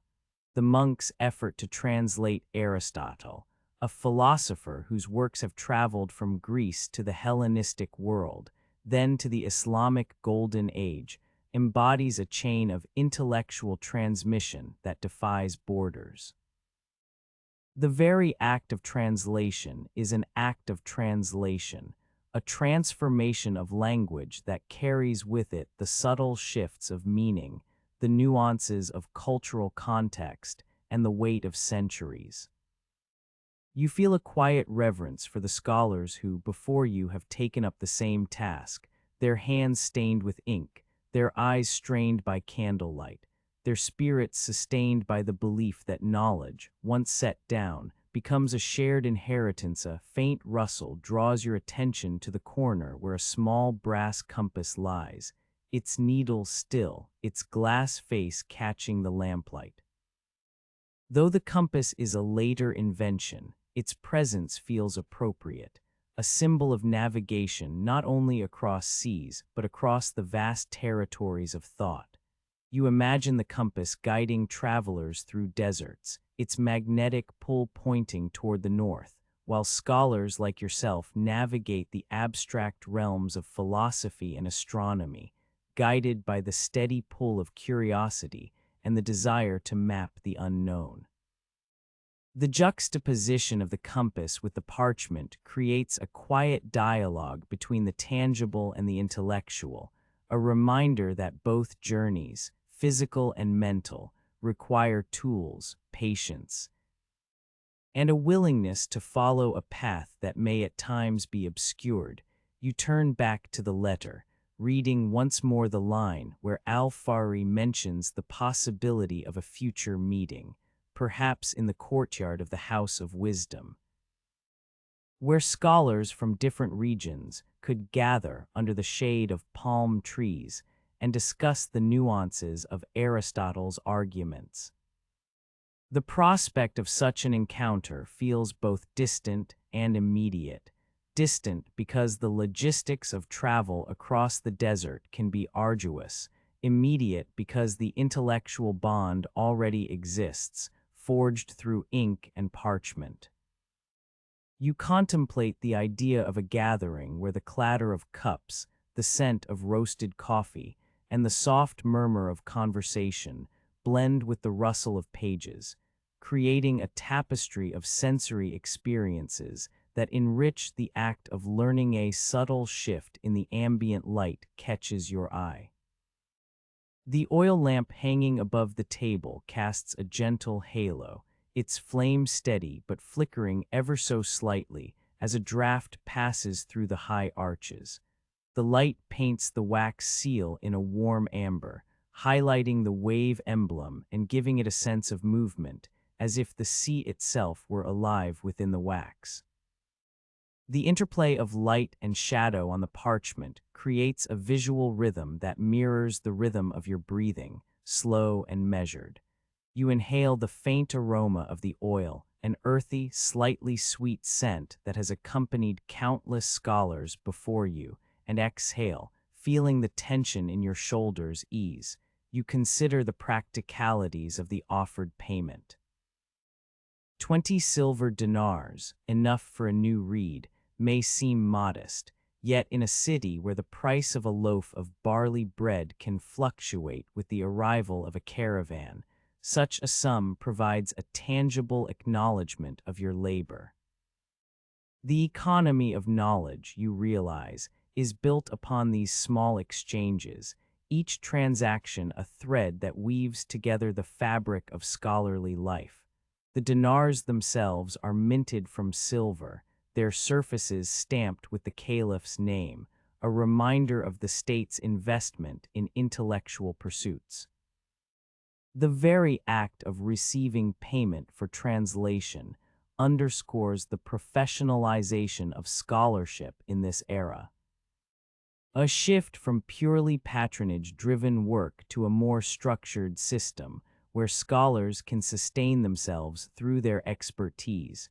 Your thoughts drift to the broader context of the Abbasid Caliphate, a realm that, under al-M, a letter to be M. Macron, NS vision, has become a crucible for scientific and philosophical advancement.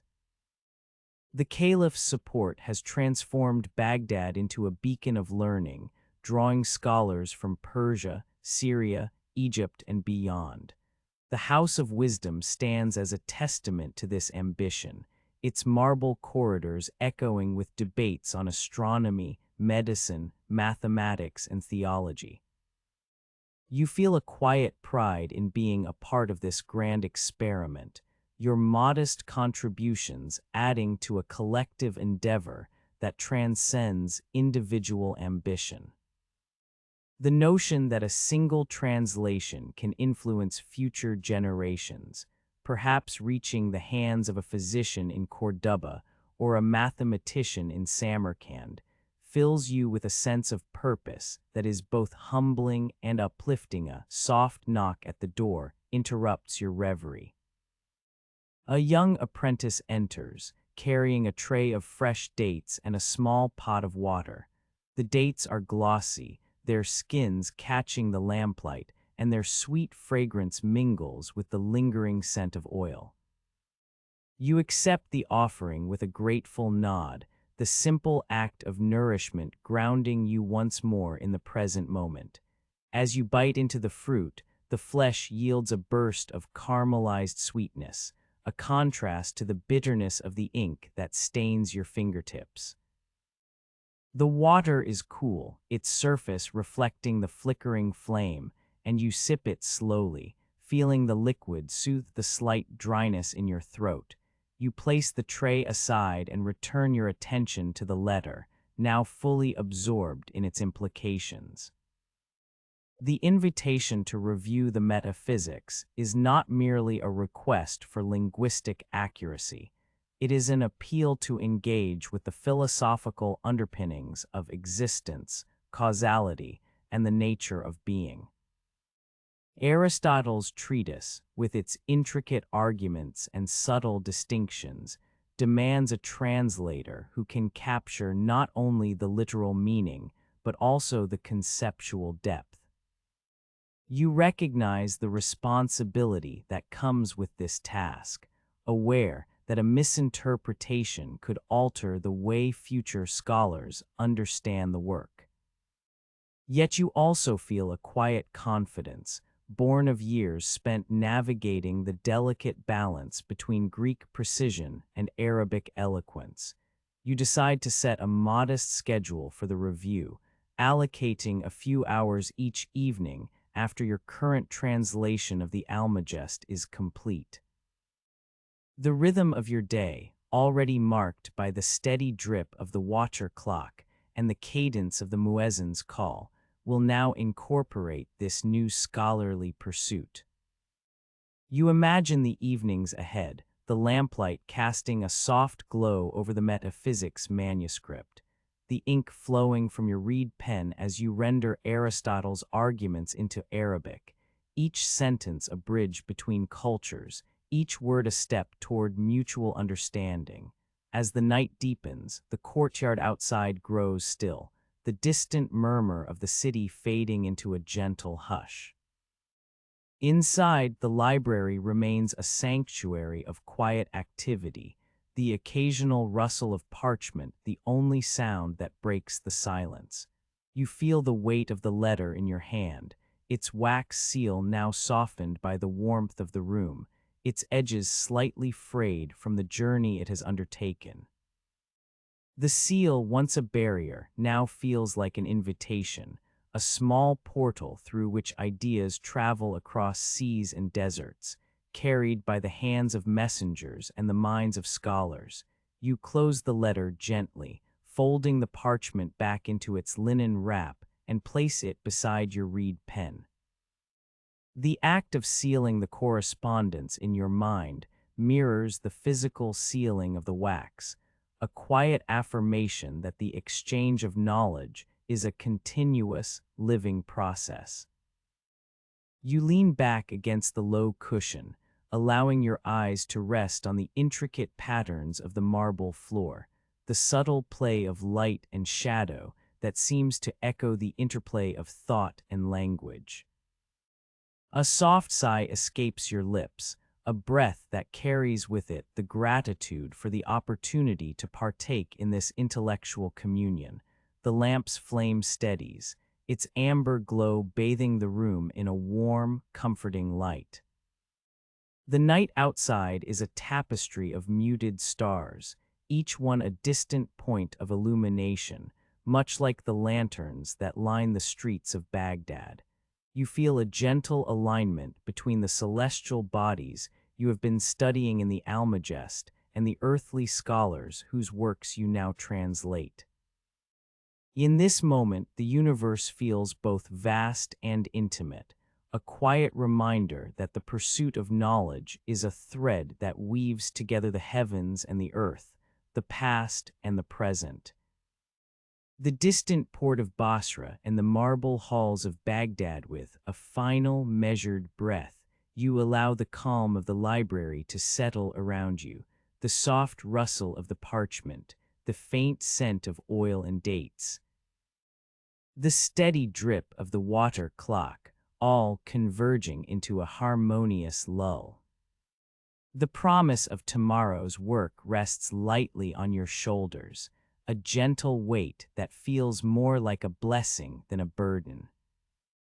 You sit in this quiet reflection, the world outside receding into a soft, distant hum, and you find yourself content in the knowledge that, through ink and patience, you are part of a lineage that spans centuries, cultures, and The night drapes itself over Baghdad like a thick, dark veil, and the city's hum softens to the occasional murmur of a night merchant's call, the rustle of a camel's harness, the distant echo of a lone drum. Inside the House of Wisdom, the air grows cooler, the heat of the day retreating behind stone walls that have absorbed the sun's relentless pressure. One by one you lift the heavy brass lanterns from their brass stands, their iron bases cold to the touch, and pour fresh oil into each, the viscous dark liquid sliding over the metal like a slow river. The scent of burnt sesame rises with each refill, a faint reminder that illumination is not without cost. The oil, the wicks, the labor, all small taxes paid to the night the lamps flare to life, their flames trembling as if reluctant to disturb the stillness. Their light spreads in a gentle amber, pooling on the polished wooden tables and the worn stone floor, casting long, wavering shadows that crawl across the rows of scrolls and codices. The Almagest lies open before you, its vellum pages thin enough to hear the faint whisper of the wind that slips through the high arches. Greek letters sit in orderly rows, each character a precise curve, each equation a delicate lattice of numbers and symbols. You can almost hear the distant echo of Ptolemy's voice, a faint hum that merges with the soft crackle of the lamps. You settle onto the low cushion that has become your familiar perch, the fabric of its cover frayed at the edges from years of use. The cushion sighs under your weight, a muted sound that blends with the occasional rustle of a parchment being turned. Your reed pen, already familiar in your hand, rests beside a tin of soot-mixed ink, its surface speckled with the remnants of countless strokes. The tip of the pen, softened by the night's humidity, feels like a feather poised to fall, ready to leave its mark on the page. You dip the pen, feeling the ink cling to the reed like a thin film of night mist. The first line you translate describes the eccentric motion of the planets, their paths traced not in perfect circles, but in epicycles that wobble and turn.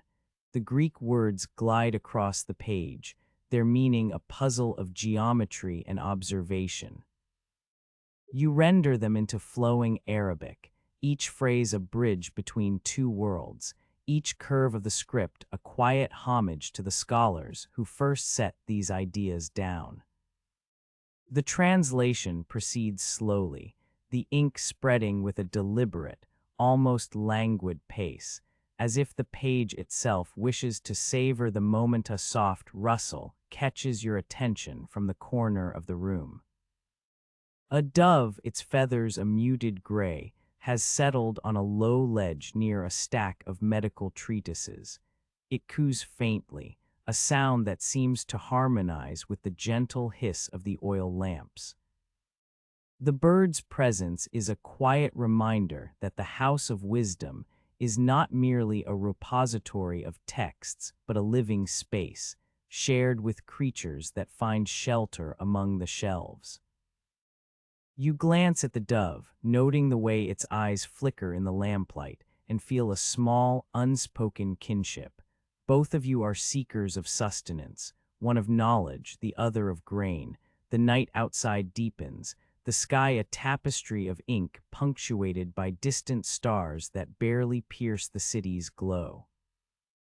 A thin breeze slips through the high windows, carrying with it the faint aroma of cumin and the distant call of a muezzin, his voice a low, resonant thread that weaves through the darkness. The sound settles in your chest, matching the rhythm of your breathing, steady and unhurried. You pause, allowing the breath to linger, feeling the cool air brush against the back of your neck, a gentle counterpoint to the warmth of the lamps. Your hand, still bearing the faint sting from the earlier quill accident, moves with a deliberate slowness. The reed pen glides across the vellum, each stroke a small act of devotion, each letter a quiet prayer to the continuity of thought. You notice the way the ink darkens the fibers of the page, the subtle way the letters catch the lamplight, their edges shimmering like tiny constellations. There is an irony in the fact that the heavens you are describing are rendered by a flame that flickers, a reminder that even the most steadfast ideas are illuminated by fragile light. A faint ticking begins to echo from the hallway, the water clock's steady drip a metronome for the night. The clepsydra's bronze basin catches each drop, the sound soft but persistent, a reminder that time continues its inexorable flow even as you sit still. You glance toward the hallway, the water clock's markings catching the lamplight, the 12 divisions of the day etched into its surface. The clock's rhythm synchronizes with the cadence of your thoughts, each drop a pause, each pause a moment to consider the weight of the words you are transcribing. The translation proceeds, line after line, the Greek concepts of deferent and epicycle taking shape in Arabic terms that have been refined over generations. You think of the Caliph al-M, a letter to be M.U. Macron, N.S. decree from years past, the law that protects books from fire and theft, a safeguard that feels like a warm blanket draped over the fragile scrolls. The irony of that protection is not lost on you. The very lamps that give you sight are fed by oil that could, in a careless moment, ignite a blaze. Yet the lamps burn, steady and controlled, a testament to the careful balance that scholars have learned to maintain. A soft sigh escapes the walls as a servant passes by, his steps muffled on the stone floor, his hands carrying a tray of fresh dates. The dates glisten with a reddish sheen, their skins catching the lamplight like tiny lanterns of their own. You accept one, the flesh sweet and soft, a contrast to the bitterness of the ink that stains your fingertips. The taste lingers, a reminder of the trade routes that bring such fruits from distant lands, across deserts and rivers, into the heart of Baghdad. Each bite is a small celebration of the city's connectivity, a quiet acknowledgement of the world beyond the stone walls. The dove shifts its weight, a faint rustle of feathers accompanying the movement. It hops onto the edge of the table, its beak gently tapping the wood as if testing the surface. You watch it for a moment, noting the way its eyes seem to follow the motion of the pen, as if curious about the transformation of symbols. The bird's presence is a subtle reminder that life persists even in the midst of scholarly pursuit, that the world is not confined to parchment and ink, but extends to the living, breathing creatures that share the space outside. The night deepens further, the city's lights dimming as households close their doors. The distant call to prayer drifts faintly, a low chant that rises and falls like a tide. The sound reaches you through the open windows, mingling with the soft hum of the water clock and the occasional creak of the wooden beams. It is a sound that grounds you, a reminder that your work is part of a larger tapestry of daily rhythms, each thread woven with care. You pause again, allowing the lamp's flame to settle, its light steady as a heartbeat. The parchment before you is now half covered in Arabic script, the translation taking shape in a language that flows like water, each word chosen with precision, each sentence a bridge across centuries. The act of translation feels like an intimate conversation with the past, a dialogue that respects the original while giving it new breath. You feel a quiet gratitude for the opportunity to be a conduit, to let the thoughts of a Greek astronomer travel through your hand, across the Silk Road of ideas, into the mind of a future reader. The night wears on, the lanterns glow unhurried, the shadows dancing softly on the walls. You sense the fatigue in your muscles, the slight ache in your wrist, the lingering sting from the earlier broken quill, but these sensations are gentle, like the low hum of a distant loom. They remind you that the body, too, participates in this work, that the mind's labor is supported by the physical world's small inconveniences. A final line of the Almagest rests before you, the description of the planetary deferent completed, the epicycle's motion rendered in elegant Arabic. You lay the reed pen down, the tip still damp with ink, and allow the silence to fill the space where the pen once moved. The lamp's flame flickers one last time, a soft, steady pulse that mirrors the rhythm of your breathing. The night outside remains deep and quiet, the stars above like distant witnesses to your quiet endeavor. You lean back, feeling the cushion beneath you give a slight sigh, the stone floor cool against your feet. The House of Wisdom, with its rows of scrolls and the soft glow of lanterns, feels like a sanctuary, a place where time slows and thought can linger. The world beyond the marble doors continues its own pace, but within these walls the night is yours, a gentle companion to your work. As the hour grows late, you gather the tools of your trade, a reed pen, a tin of ink, a small cloth to wipe the tip, placing them carefully on the table. The lanterns continue to burn, their amber light a steady presence, the water clock's drop still marking the passage of moments. You close the Almagest with reverence, the leather cover softening under your hand, and allow the quiet of the night to settle around you, a calm that matches the steady glow of the lamps. The translation is complete for now, and the night holds its breath, as the final page slides into place with a soft, almost inaudible sigh, as if the parchment itself were relieved to be whole again. You feel the faint resistance of the vellum, the way the fibers settle together, and a thin sheen of drying ink catches the amber light that pools from the lantern above. The glow is steady now, the flame having steadied after the long hours of flickering, its light warm enough to coax the ink's gloss without scorching the fibers. A faint perfume of burnt sesame oil mingles with the ever-present scent of rose water that drifts from the basin near the entrance, a reminder that even in the quiet of scholarship, the world outside continues its rituals.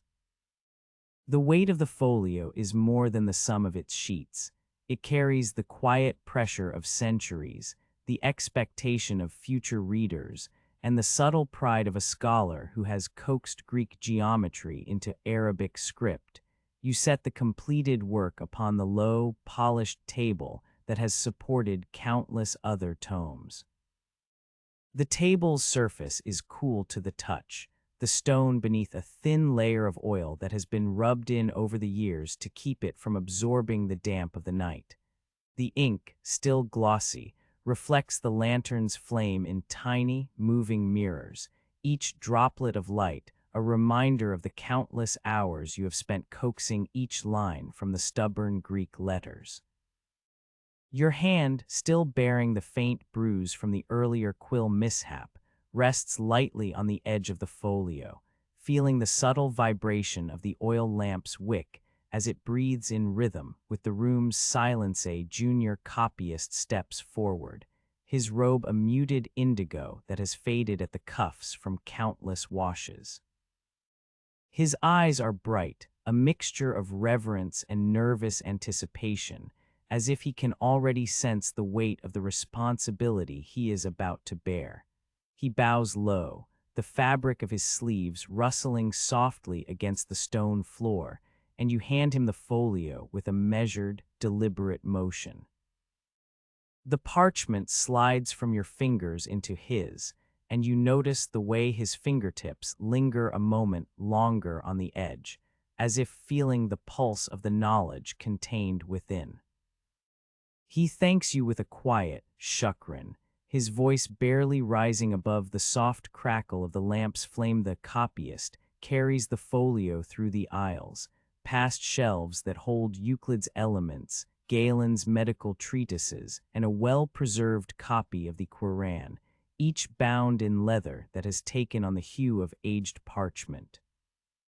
The shelves themselves are carved from dark cedar, the grain visible in the dim light, and the occasional brass bracket glints faintly, catching the lantern's glow. You watch his silhouette recede, the soft swish of his robe echoing like a whisper in the vastness of the library, and you feel a quiet satisfaction settle in your chest. As steady as the drip of the water clock that marks the passage of time in the hallway beyond, soon the junior copyist reaches the desk of Abu el-Fadl, the chief librarian. A man whose reputation for meticulous cataloging is known throughout the House of Wisdom. He sits on a low stool, his back straight, his hands resting on a wooden tablet where he records the movements of each manuscript that passes through his domain. The lantern above his head casts a halo of light that seems to outline his thoughtful expression, the shadows dancing across the fine lines of his beard. When you present the folio, he lifts it with a reverence that borders on ritual, his fingers tracing the edges as if confirming the integrity of the work before him. Abu el-Fadl's eyes flicker over the Arabic translation, noting the precision of the terminology you have chosen for the celestial spheres, the careful rendering of Ptolemy's geometric constructions.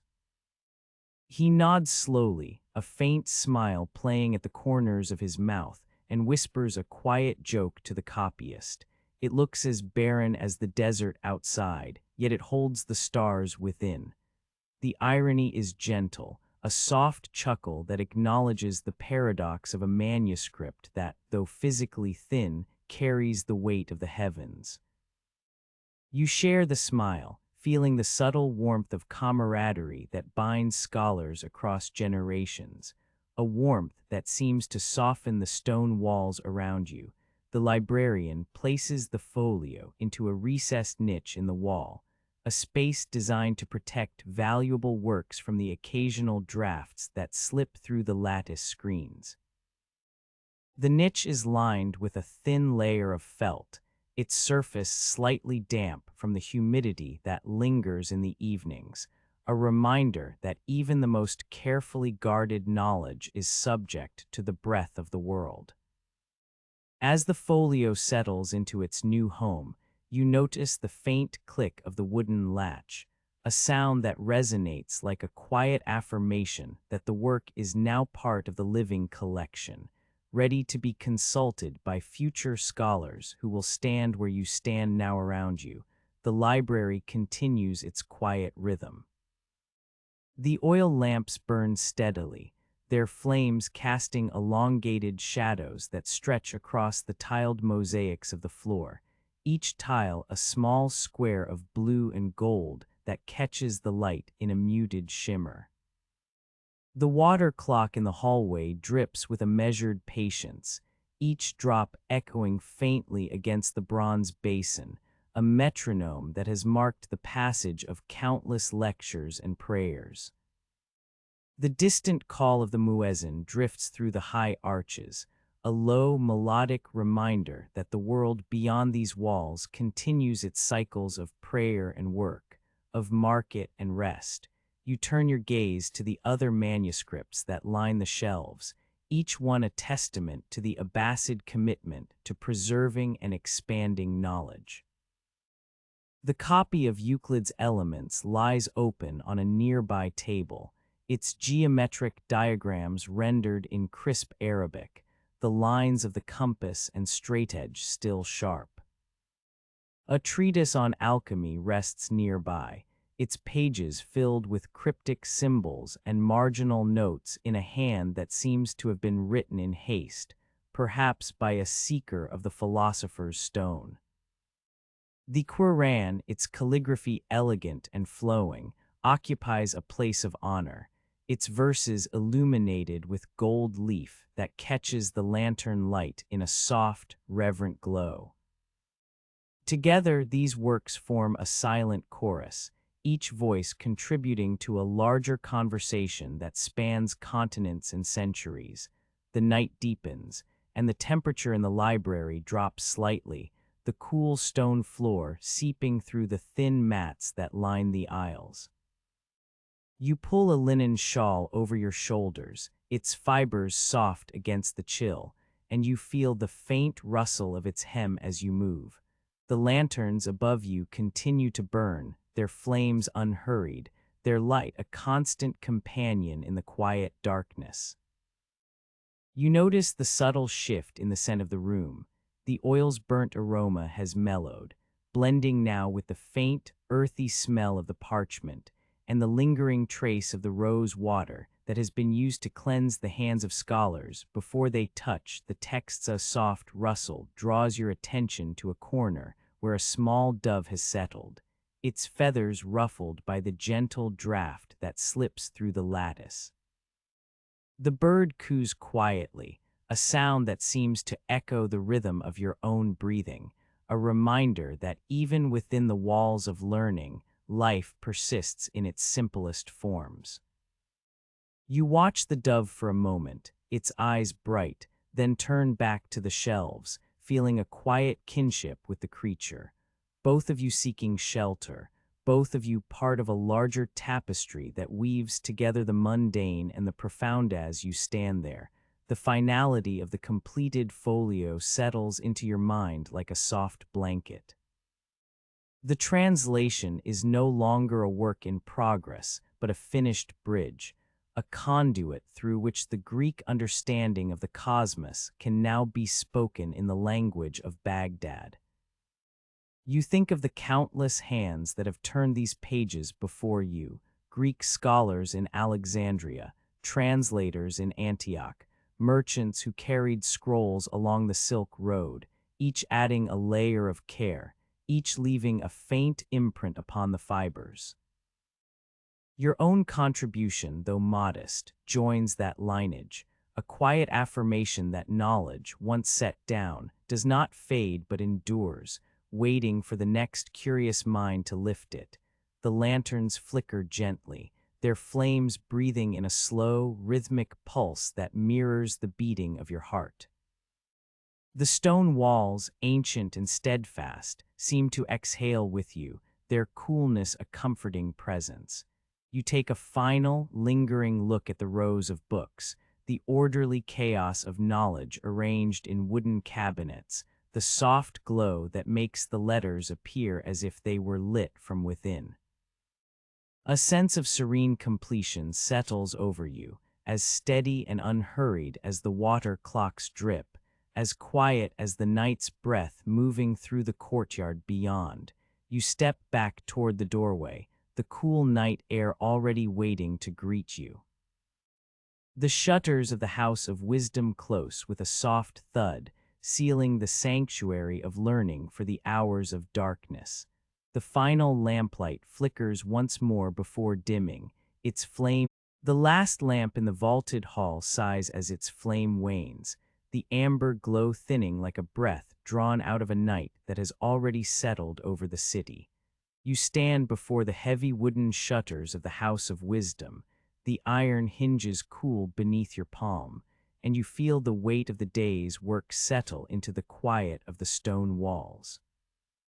The courtyard beyond is a mosaic of glazed tiles, each square catching the faint reflection of the moon, a pale mirror of the heavens you have just transcribed.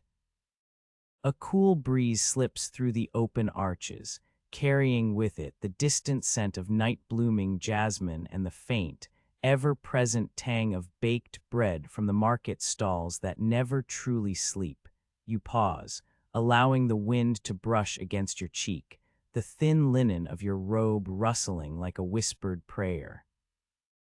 The evening prayer rises from your throat, the syllables falling in measured cadence, each word a soft echo against the stone.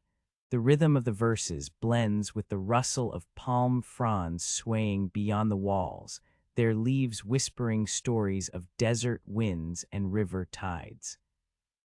In the background, a lone night merchant's call drifts lazily through the air, a muted reminder that commerce, like knowledge, never truly rests. Your thoughts turn, as they often do at this hour, to the quill that has accompanied you through the day. It began as a simple reed, harvested from the marshes along the Euphrates, its hollow shaft cut and dried under the relentless sun. You remember the moment you first held it, the faint scent of wet earth still clinging to its tip, the promise of ink it would soon bear. The quill broke under the pressure of a hurried stroke, a splinter of reed snapping against the marble bench, leaving a tiny wound on your palm. The pain was brief, a sharp reminder that even the softest tools can be unforgiving. Yet you pressed the broken tip against the ink, coaxing a line from the damaged feather, and the ink flowed, stubborn and patient, as if refusing to be halted by a flaw. Now rested on the low table, the quill lies still, its tip dulled, its shaft scarred, a quiet testament to perseverance. You recall the dates you ate earlier, the fresh fruit offered by a servant as the sun reached its zenith. Their skins glistened with a ruby hue, each bite releasing a sweet, honeyed flavor that lingered on your tongue long after the last piece was gone. The dates, like the knowledge you translate, travel great distances, carried across caravan routes that wind through deserts, over mountains, through bustling ports, only to be shared in the quiet of a study. The stale flatbread that arrived later, offered by a neighbor with a smile that hid the fatigue of a long day's labor, still held the faint aroma of sesame and the stubborn crunch of a crust hardened by time. You had broken it slowly, savoring each bite as a small anchor amid the abstract geometry of the Almagest. The contrast between the soft, yielding dates and the dry, resilient bread mirrors the duality of your work. The fluidity of ideas and the rigidity of the parchment that holds them. The water clock in the hallway continues its steady rhythm, each drop a soft percussion that marks the passage of time with a patience that no human heart can match. The bronze basin catches the water, the sound echoing faintly against the stone, a metronome for the night. You think of the decree issued by Al-M, a letter to Bemu Macron N centuries ago, a law that protected books from fire and theft, a shield that has kept the scrolls and codices you cherish safe from the occasional blaze that devours market stalls and wooden homes. The irony is not lost on you. The same oil lamps that illuminate your work are the very agents that could, in a careless moment, turn knowledge to ash. Yet the law's presence feels like a warm blanket, a reassurance that the scholars who came before you were valued, that their labor was not to be discarded in the heat of a careless flame. The lantern you have just extinguished, its brass body now cold, once sputtered like a tired moth in the early dawn, its light flickering against the carved wooden doors of the house. Its glow had guided you through the corridors of marble and ink, its flame a small, steadfast companion in the vastness of the library. You remember the moment you poured fresh oil into its belly, the scent of burnt sesame rising, a reminder that illumination carries a cost, a consumption of resources, a small sacrifice of the everyday. The lantern's light had danced upon the pages of the Almagest, casting shadows that seemed to move with the celestial bodies described within, a quiet performance for a solitary audience outside. The city of Baghdad rests beneath a sky speckled with stars, each point of light a distant sun, each one a reminder of the vastness you have attempted to capture in ink. The minaret's call to prayer drifts across the rooftops, a melodic thread that weaves through the night, binding the faithful to a rhythm older than the walls that surround you. The call is soft, its echo fading as it meets the stone, but its presence is a gentle anchor, a reminder that the world beyond these halls continues its own cycles of devotion and labor. You turn away from the great doors, your footsteps echoing softly on the stone floor, each step measured, each footfall a quiet affirmation of your place within this ancient sanctuary. The echo fades, absorbed by the thick walls, as if the building itself is breathing in rhythm with your movements. The corridors are now empty, the shelves lined with treasures, Euclid's Elements, Galen's treatises, the Quran in its elegant script, each volume bound in leather, each a silent witness to centuries of inquiry. The air is still, the only sound the distant murmur of the Tigris flowing beyond the city's walls, a river that has carried traders, scholars, and stories for generations. You pause at a window that looks out onto the courtyard, the tiles reflecting the moonlight in a soft, silvery wash. The cool night air brushes against your face, carrying with it the faint rustle of palm leaves and the occasional chirp of a night insect. The world feels both vast and intimate, a tapestry woven from countless threads of human endeavor, each thread a quiet act of persistence. The quill, the dates, the stale bread, the water clock, the lantern, all these small details converge into a single, unhurried breath, a moment of stillness that feels like the closing of a well-kept diary. A sense of serene finality settles over you, not as a heavy conclusion, but as a gentle settling of dust after a long day's work. The knowledge you have transferred from Greek to Arabic rests now in the hands of future readers, its words ready to travel beyond the walls of this house, across deserts and seas, to be examined, questioned, and perhaps expanded. The thought brings a quiet smile to your lips, a soft acknowledgement of the continuity that binds you to those who have come before and those who will follow. You bow your head once more, the prayer's words flowing like a river that has known both calm pools and swift currents. The rhythm of the verses aligns with the slow, steady drip of the water clock, each syllable a drop, each pause a space for reflection. The night deepens, the stars above becoming brighter against the dark canvas, their light traveling across centuries to meet your gaze.